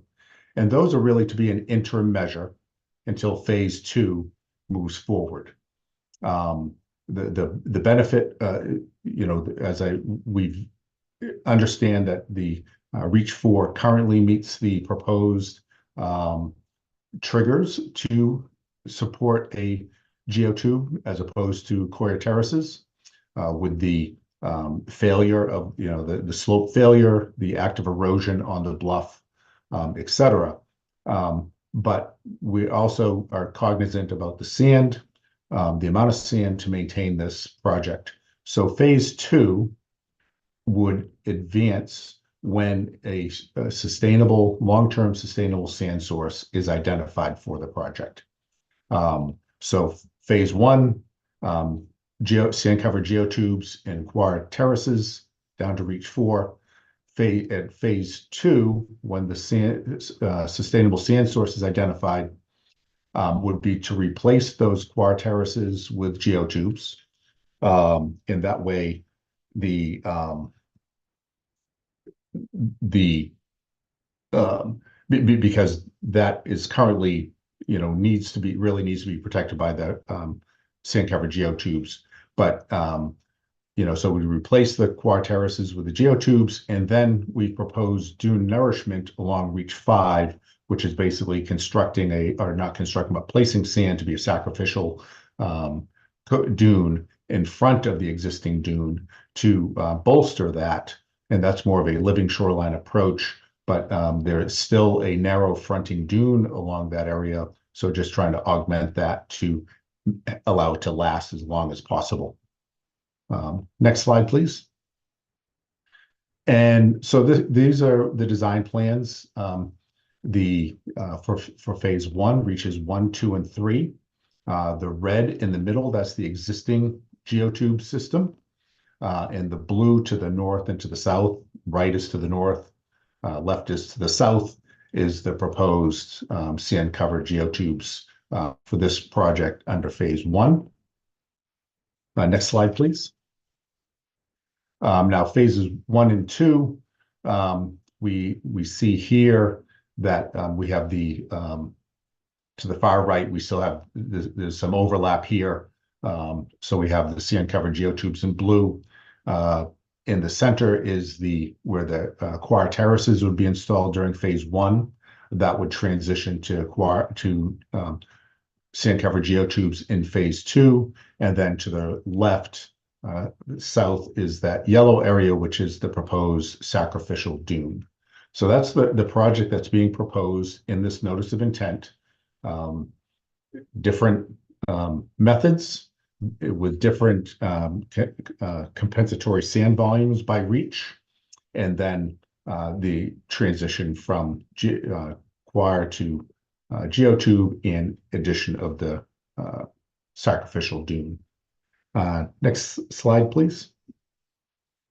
And this is a typical cross-section of the proposed system based on the design criteria that Gordon already presented. The 45-foot circumferential geotubes, one would say, okay, those are round, but the fact is that they are not round. They're more oblong like this. So this is more depicts what the geotubes, sand-filled geotubes will look like. How they're installed to -3, elevation -3, mean low water, so it's below that potential scour area. And then it's covered with the sand template, so that the face of the geotubes are protected by sand. This is and the top is covered by sand as well. The sand cover does a couple of things. One is it protects the geotextile fabric from ultraviolet UV light, so that it protects and enhances the longevity of that fabric. Number 2, it is the sand source for the littoral system. I refer to this as compensatory sand rather than mitigation sand, because the purpose of this sand is to compensate for the dune, for the bluff now being protected by the geotubes and no longer contributing sand or sediment to the littoral drift system. So we're compensating for that function of the bluff and its interaction with the littoral drift system in providing sediment to the littoral drift system. And what's on in the top of the template is essentially the on-site stockpile. So that is the sand that's available after a storm when it's safe to access the bluff. The bulldozers go and work and push the sand from the top to recover the face of the system, so that when the next storm occurs, there's sand ready and available within the wave action portion of the system to then have the sand contributed to the littoral drift system. Next slide, please. Similarly, the choir terraces are embedded. They are at the base of the coastal bluff, and they too are covered by sand, so that the same action can occur, that sand washes off. It's available to the littoral drift system. These have the potential for wave action over them, and sometimes there could be sediment washed out from behind them. And also, with it being choir, sometimes the sand is washed out of the choir envelope. So there is sediment being contributed to the system. These need to be maintained on a more regular basis. They take more effort to maintain them. They're not as robust, but they're proposed as an interim measure in this project. And then the dune nourishment, it's actually a sacrificial dune. And what we propose, as I said, to augment the existing narrow fronting coastal dune that's present at the base of the bluff down in Reach 5. On average, the vegetation on the bluff is at about elevation 15. So I've shown that to be tying in the top of the sacrificial dune at elevation 15 mean low water. But that's going to be adjusted in the field so that the sand does not cover any existing vegetation. We want to maintain, we don't want to harm any vegetation that's presently on the bluff or the dune, but we want to make it as high as possible. So that would be adjusted in the field, but it's approximately elevation 15 based on the surveys. Next slide, please. And with that, I just wanted to hit upon the regulatory compliance again, and we will go into this in more detail in the next session. But the real primary focus here is to design a project that complies with the regulations, both the Wetland Protection Act regulations and the bylaw regulations. For the purpose of tonight, I've been kind of focusing on the Wetlands Protection Act, but the written notice of intent addresses both, and we'll address both next session. But the compensatory sand volume is based on the formula that is used throughout the Commonwealth. As Stephen mentioned, it's the height of the bluff times the length, the height of the structure being protected, the length of the structure being protected times the retreat rate. The homes on the east side of Baxter Road have been determined to be pre-78 buildings.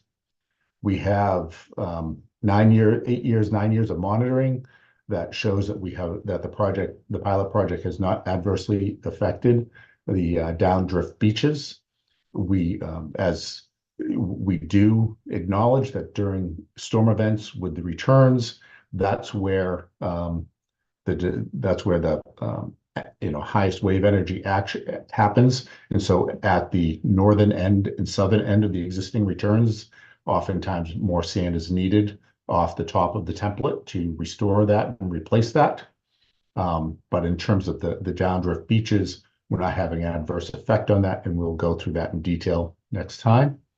The extension of the CES across any of the vacant lots, that is the gap lot, is allowed. The DEP in issuing their superseding orders of conditions acknowledged that could occur.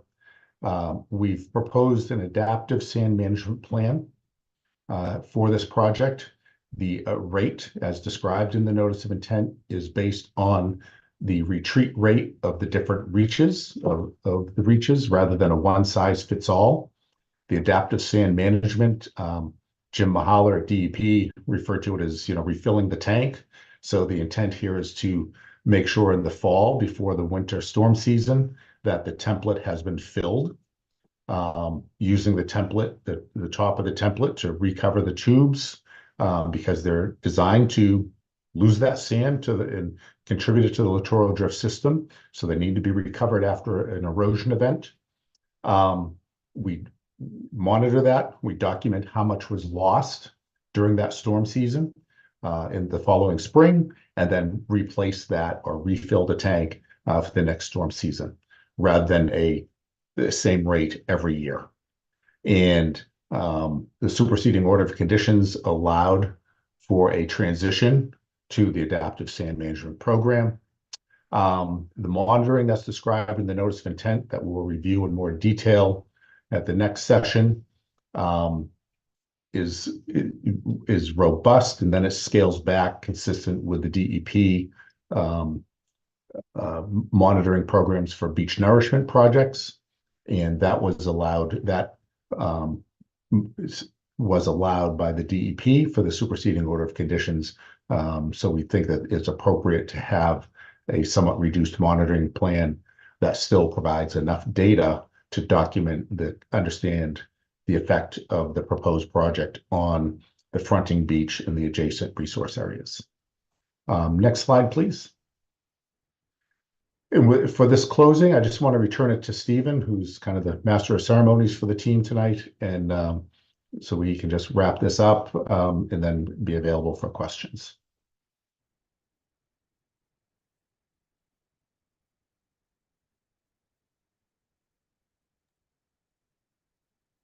Great. Thank you, Dwight.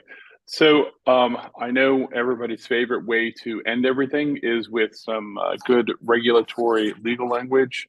So to disappoint you, I've tried to take the regulations and put them in plain English. So hopefully that's a little better way. to end it is to just sort of give you a way to think about this project as from what you've heard and from what you're going to hear. If you look at the State Wetlands Protection Act and the local bylaw, there are 3 or 4 protected resource areas that are affected here, and the assessment of whether or not a coastal engineering structure could be done is kind of thick.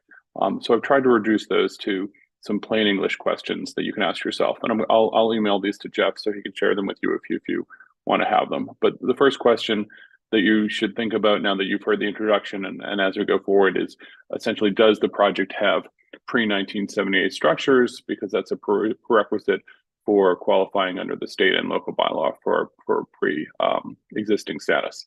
And then if there are those structures, are they in imminent danger due to the rate of erosion?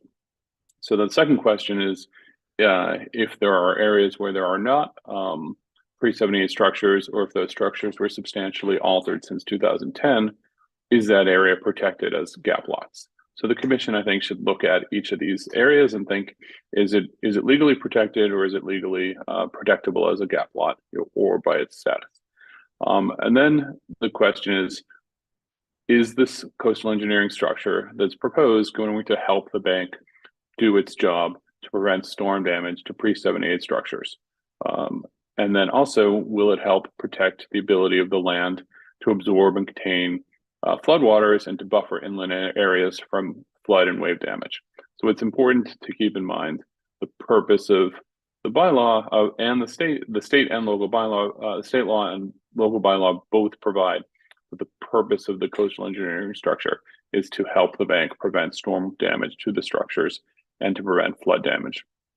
The next is, does the design that's being proposed use the best available measures to minimize the adverse impacts on nearby coastal beaches due to changes in wave energy? And so there's a lot of little pieces to that if you break it down.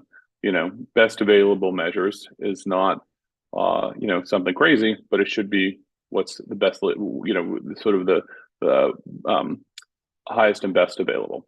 Minimizing adverse impacts doesn't mean eliminating them. It means minimizing them. And then impacts on adjacent and nearby coastal beaches does not mean everything and everywhere and anybody. It means nearby and adjacent coastal beaches. And it's also important to note that those impacts have to be due to changes in wave energy, not other things that might cause an impact. Essentially, is there any impact to the neighbors? Then you want to look at if the design is designed to protect against the adverse impacts of bank height or bank stability, wildlife habitat, vegetation, wetland scenic views, or the use of the bank as a sediment resource. And we go through all of that piece by piece, and of course the bank as a sediment resource is covered by the mitigation stand. Next, you want to look at if the project is designed and does it perform to cause no adverse impacts on wildlife, erosion control, marine fisheries, shellfish beds, storm damage prevention, flood control, and recreation. Essentially, those are the interests that are protected, not other interests, which we have heard a lot about other interests, and I want to just focus on ones that are under the act and under the local bylaw. And then obviously the question is there another feasible way to protect these structures and the bank in a way that would be less impactful? And I think that Gordon has gone through why the wave energy here is significantly different, and why, and Kate has gone through why other protections wouldn't work here or would have other impacts. Then you want to look at, can the adverse impacts on adjacent or coastal beaches be mitigated through monitoring, donative sand, and failure criteria? The commission is allowed to and encouraged to put conditions in place to deal with those things. And then lastly,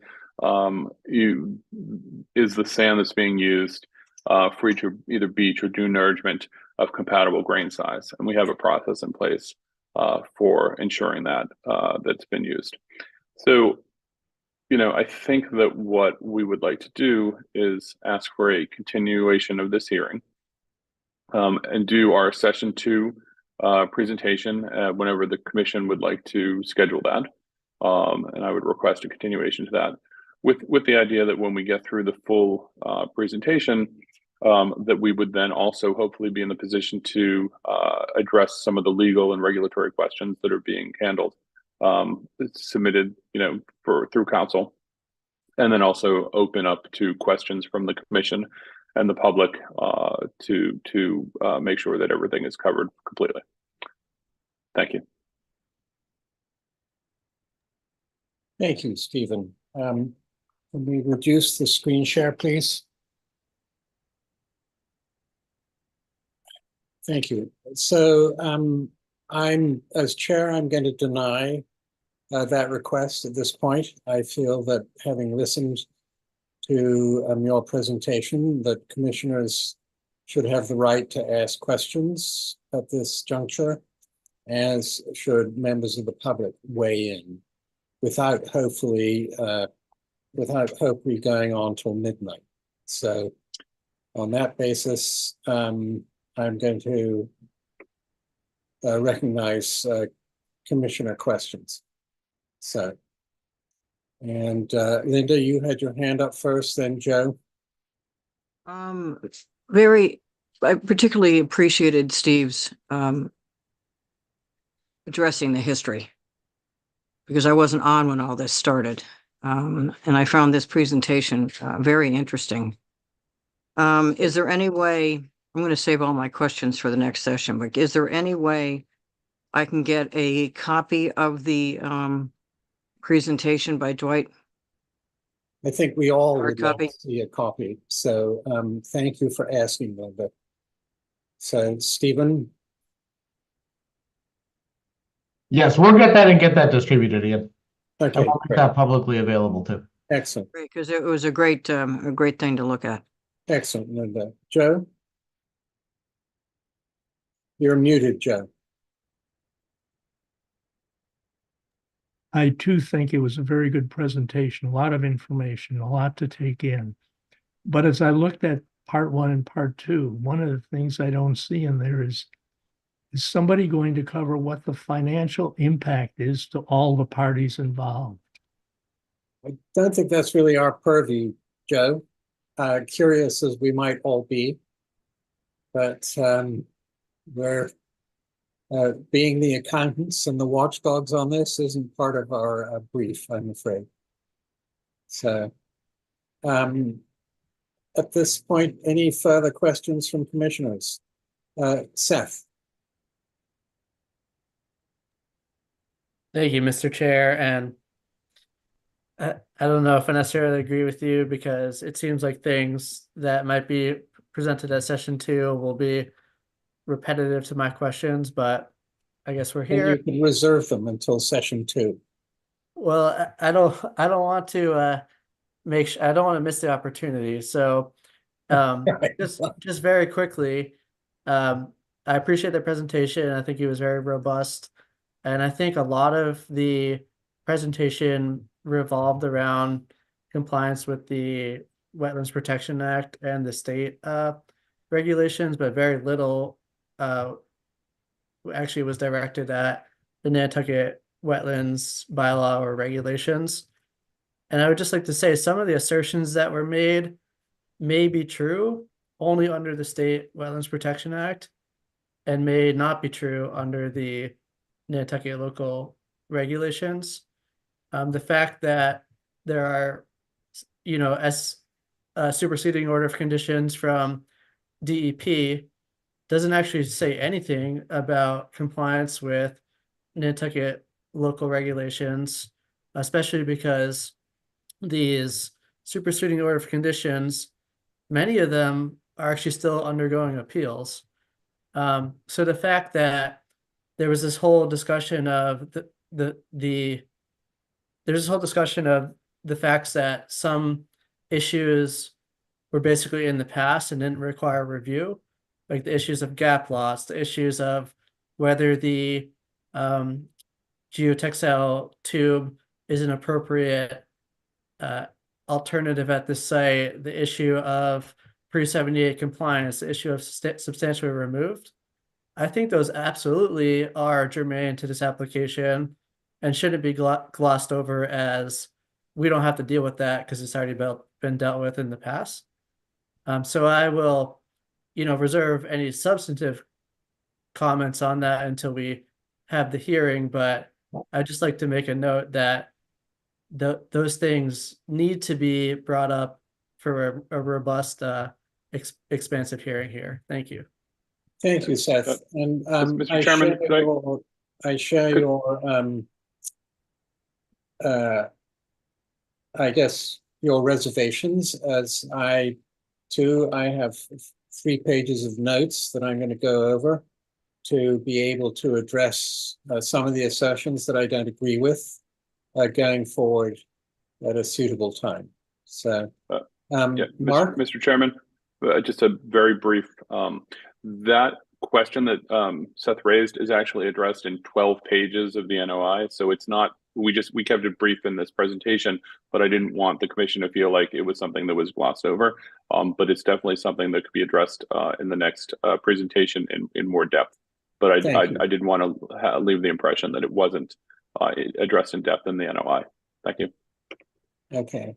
And Mr. Chairman, if I just may comment too also.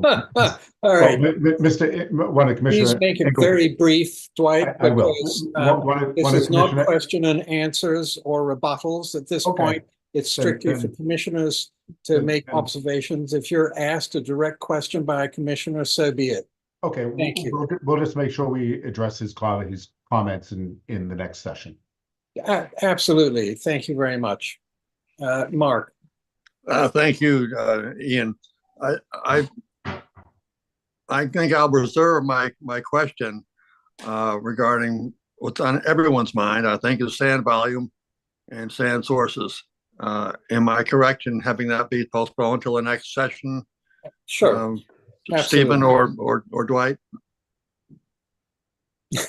Thumbs up from Stephen for the minutes. I'll calm down till then. Okay, excellent. So, so if there are no more comments from commissioners, then I'm going to recognize Dennis Murphy first, because Dennis, you had your hand up before Burton Balkan. So Spruce, please hold your water. Thank you, Dennis. Good evening. Good evening, Mr. Chair and members of the commission. I wanted to be brief and not reiterate what's in my letter. I first just wanted to correct what I thought were perhaps inadvertent misstatements. There is a history here, and there were remediation plans. I myself was involved in trying to craft one. I thought the suggestion was untrue that there was a remediation plan put forth by the applicant that was not considered. My memory is that they refused to consider the remediation plan during the public hearing, and after the commission had voted unanimously that it met failure criteria, they sought then to come back with a remediation plan. So I think that was just not accurate. The other thing that was not exactly accurate is this notion that there's been no negative impact to the beach. The whole reason I'm here is because my client's property has been negatively impacted. Our expert has shown and will, given the opportunity, explain that, in fact, not just the Green Hill property, but in fact, the actual public beach in front of the geotubes has also been encroached on. And within a few years, if the geotubes are expanded, you wouldn't be able to walk there. There is one point that I wanted to add to the list of legal issues that came up. But before I do that, there was a third thing that came up tonight. I heard DEP invoked several times as the authority, the legal authority on several issues. DEP is a permitting agency, just like you are. They have jurisdiction over the Wetlands Protection Act and some other things. I agree with Mr. Engelborg that you're the authority on permitting under the Wetlands Protection, under the Nantucket Wetlands Protection Bylaw. And I wouldn't think that just because somebody says DEP told us gap lots are okay, that you can just sort of gloss over that issue. The applicant sees DEP as authoritative, except where it's not convenient, such as the fact that DEP in their superseding order is the one that came up with the 22 cubic yards per linear foot. The point I wanted to add to my letter came up since I submitted it a week ago, is that I'm a zoning lawyer by trade, and I'm kicking myself that I didn't see this issue sooner. A geotube is a structure under your own bylaw and under the building code. And as such, it's subject to zoning. And among the other things that are legal issues, this particular structure is going to straddle two zones. The private homes are SR20, the public beach is Lug 3. And those zoning districts have setbacks. Well, when a structure doesn't need a setback, you need a variance. And I'm sorry, but the commission doesn't have the authority to issue zoning variances. Only the Zoning Board of Appeals does. So in addition to the legal issues I put forth in my letter, I add that one. I will say that under your definition of structure in the bylaw, even a retaining wall that's 4 feet high needs a building permit and zoning relief. So if the geotube is not considered a structure, if a retaining wall of 4 feet is considered a structure, 1,000 foot long or 4,000 foot long geotube should be. My final point is that just like any other applicant, this is something that should be examined for completeness, this application. I'm not going to give a detailed list, and at some point I'll submit one, but just a few things that caught my untrained eye. The plans that are part of this are from 15 months ago. That's in my letter. The plans aren't stamped. You've got design engineers, Mr. Dunk and Mr. Thompson, that presented tonight, but no one's put their stamp on these plans. And I don't want to sound pejorative, but they're cartoon drawings. These are not a fully engineered set of plans. When you come to the Conservation Commission for an NOI, you're supposed to have a shovel-ready project that's ready to go with a fully designed. Now, maybe you wouldn't require them to do plans for every single phase up front, but there isn't even a full set for phase 1. Point number 2 in that, the survey data that these plans are based on is over a year old. Why are we designing a new structure based on old data? And this falls in the category if you don't have a complete application. It's clearly based on surveys from 2022. And Mr. Plendowski, I believe, made this point, or maybe it was Mr. Beal. There is nothing in the 354 pages, and I've read every one of them, that quantifies the volume of sand that's going to be required to construct this. And by the way, it's over 160,000 cubic yards by our experts' calculation. And there is no remediation plan as part of this. And this gets me to why I have a little strain in my voice. I heard a lot of notes of conciliation, and I think that's appropriate. And I would like to be convinced that this is something that makes sense for the community and for all the neighbors that share the beach. But it is not going to work for the Green Hills and for others if there isn't a plan to fix the deficit, which by my calculation is 100,000 cubic yards. It was about 50 a couple of years ago. I believe it's over 100. The experts will speak to that. Thank you for hearing me out. And my letter speaks for itself on the legal issues. I appreciate it. Thank you, Dennis. RJ? Thank you, Chair Golding, RJ Turcotte on behalf of the Nantucket Land and Water Council. We've already submitted the letter that's in the packet, obviously, and that addresses the commission's need for legal counsel, independent legal counsel. We're ecstatic that you received it last night and are looking forward to whoever you require.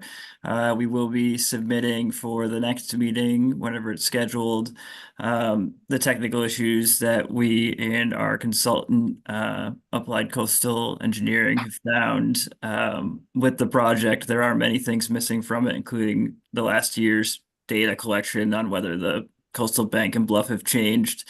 But one of the things that I'm going to be really harping on throughout this process for the commissioners who are new is the scale of this project. So just to give you an idea, when you think about it in terms people can relate to, this project is referring to almost 4,000 feet of one of the most dynamic coastlines in the country. And when you put that in perspective, that's the length of almost 4 U.S. aircraft carriers worth of structures, coastal engineering, nourishment being placed on a beach that we have been told that we need to retreat from long term. So I just want commissioners to think about that as we go through the details of this project. This is likely to be the most complex, controversial project that many of you commissioners will ever have to sit on. So just keep that in mind as we proceed. This is no small thing. We're building out in an area that we have been told we need to move back from. And there's a reason that this project has been denied multiple times. There's a reason that there have been issues with sand sourcing. There's a reason for all of it. So thank you for your time. It's already been a long night, and NLWC will be following up with technical issues. Thank you. Thank you, RJ. Spruce? Burton Balkine. I had a question for Mr. Dunk about the monitoring reports. I think he said that there was 10 years of monitoring reports that they are monitoring that's been done. And I would just like to know, either from staff or from Mr. Dunk, when the last monitoring report was actually submitted to the commission or to the staff. Mr. Dunk, would you care to reply? Yeah, just I will check the records and get back to you, Commissioner Goldman, and we'll reply to that. We have supplied, yeah, we'll get back to you with that in the next hearing. Thank you. That's perfect. Thank you, Chairman. That's all. Thank you, Spruce. Any further questions from members of the public at this juncture? And seeing none, Jeff, would you agree that we should continue for at least a month to try and line up those the third-party reviewer for Concom as well as independent legal counsel? I mean, certainly up to your discretion. I wanted just to pull up my calendar here. And our regular meetings for Concom are on the 1st and 15th of February. So there's the 8th of February, that's in 2 weeks available, or the 22nd of February, which would be on our regular Thursdays. And we certainly could explore other dates. Or we actually have a 3-week gap, and there is availability on February 29th. However, I also know that that last week of February is school vacation week. I will speak for myself. I will hopefully not be here. And I'm sure that there are a number of other people that are probably on this that are also planning to be out that week as everyone's kids are out of school. I'm not available on the 8th. Well, I see no point in continuing this hearing until we have a third-party reviewer and independent legal counsel. So I'm happy to countenance the 22nd. Obviously, the 29th is out. Or and with flexibility built into this continuation. And Seth, you have your hand up? Yes. Well, it's my understanding we have to continue to a date certain. Is that correct? Yeah. Yeah. Yes. But if we Yes. continued it to one of our regular meeting dates and then we needed additional time, I think that would provide the opportunity that for flexibility that you're talking about, but we have to put a date for it. I mean, we could just set another scheduled date with an update on all of those things that are there for the 15th. Obviously, next Thursday probably doesn't make any sense just because no one will have anything in by tomorrow. So that could be possible too, to set it for the 15th. That would still leave the 22nd open if we so chose. But then we would at least have a better idea of where we were with all of the independent reviews and other submissions that have come in. Mark? Thank you, Chairman Golding. I'm not sure why we forwarded to continue it to one of our regular meetings. I hate to have everyone gear up for the meeting and have it be only a 1 hour presentation or so, when we can just set the meeting date for February 22nd. I don't see the harm in just setting a real date. And that's a month away. I think we could be organized in a month with independent counsel and with reports from various agencies. And I don't see the harm in setting a real date right now. Well, I don't disagree with you, and I hope you're not being an optimist by saying that we have both lined up and ready to go in a month. And Mike? Thank you, Mr. Chairman. I very much like the independent format of having this be on the meeting alone. So I'm in favor of Mark's suggestion of and Seth's is the 22nd. Thank you. Linda, do you agree? Same thing. I was going to say the same thing. Yeah. Thank you. So, Joe? You're muted. I agree also. Okay. 22nd. All right. So Mr. Tim Brain Chairman, puts his thumb up. So, Mr. Chairman, it's Stephen. I don't disagree with having a substitute meeting on the 22nd, but you may want to continue to the 15th for administrative purposes, with the idea that everybody understands there won't be a presentation on that date.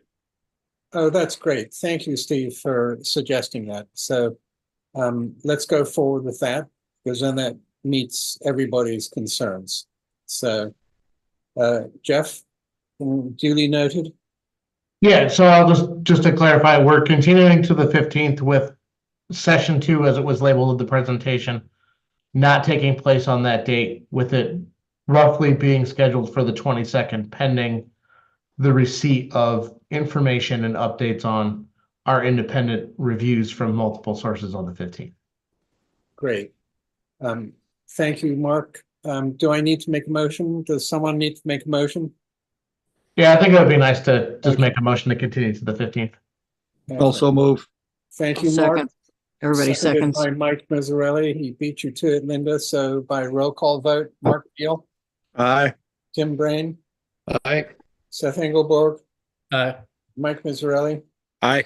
Joe Prandowski. Joe, Aye. thank you. Linda Williams, Aye. Ian Golding, aye. So Just yes, question Mark? for you. I'm afraid we may have just forgotten to inquire if applicant can meet those 2 dates. He just Or the 22nd for sure. Stephen just said. Stephen, would you like to reiterate what you said, please? Yeah, I think the 15th for administrative purposes, with the idea that we would present on the 22nd works, and that I just want to thank the commission for what's been a long night and for probably some other long nights in front of us. And also just remind the commission that if there are any issues that you'd like to see addressed, to submit those to Jeff, and he can communicate them with us so that we can prepare in that time to address your concerns. Thank you. Thank you, Stephen. But this is, from my perspective, this is predicated on the fact that if we don't have both independent counsel and third-party reviewer available for the 22nd, then we will continue to a later date. Is that correct? I think we can make Well, that decision on the 15th myself. Who said that? That's me. Sorry, I just jumped in. All right. All right. So, but I would agree with Jeff, like the ability, whether or not we continue, we could decide based on the information available on the 15th. Thank you. Thank you, Stephen. And Deanne? Thank you, Mr. Chairman. Can you hear me? Yes. Just I have a point of order, please, as we move forward, that I understand the protocol is that if anyone wants to speak, they raise their hand and they are recognized by the chair, and that they don't speak out without being recognized first. I was unaware anybody had spoken out without being recognized. Well, I think that has happened, Mr. Chair, and I just wanted to reiterate the protocol so that we all understand it. Duly noted. Thank you. Thank you, Deanne. Thank you, Mr. Chair. Not at all. So thank you, everybody, for your presentation and for your comments. And on that note, I would entertain a motion to adjourn. Thank you, Joe. Thank you, Mike. By roll call vote, Mark Beal. Aye. Tim Brain. Aye. Seth Engelborg. Aye. Mike Pizzarelli. Aye. Joe Plandowski. Aye. Linda Williams. Aye. Ian Golding. Aye. Good night, everybody. Good Another night. good meeting, Mr. Chairman. Yeah, thank you guys.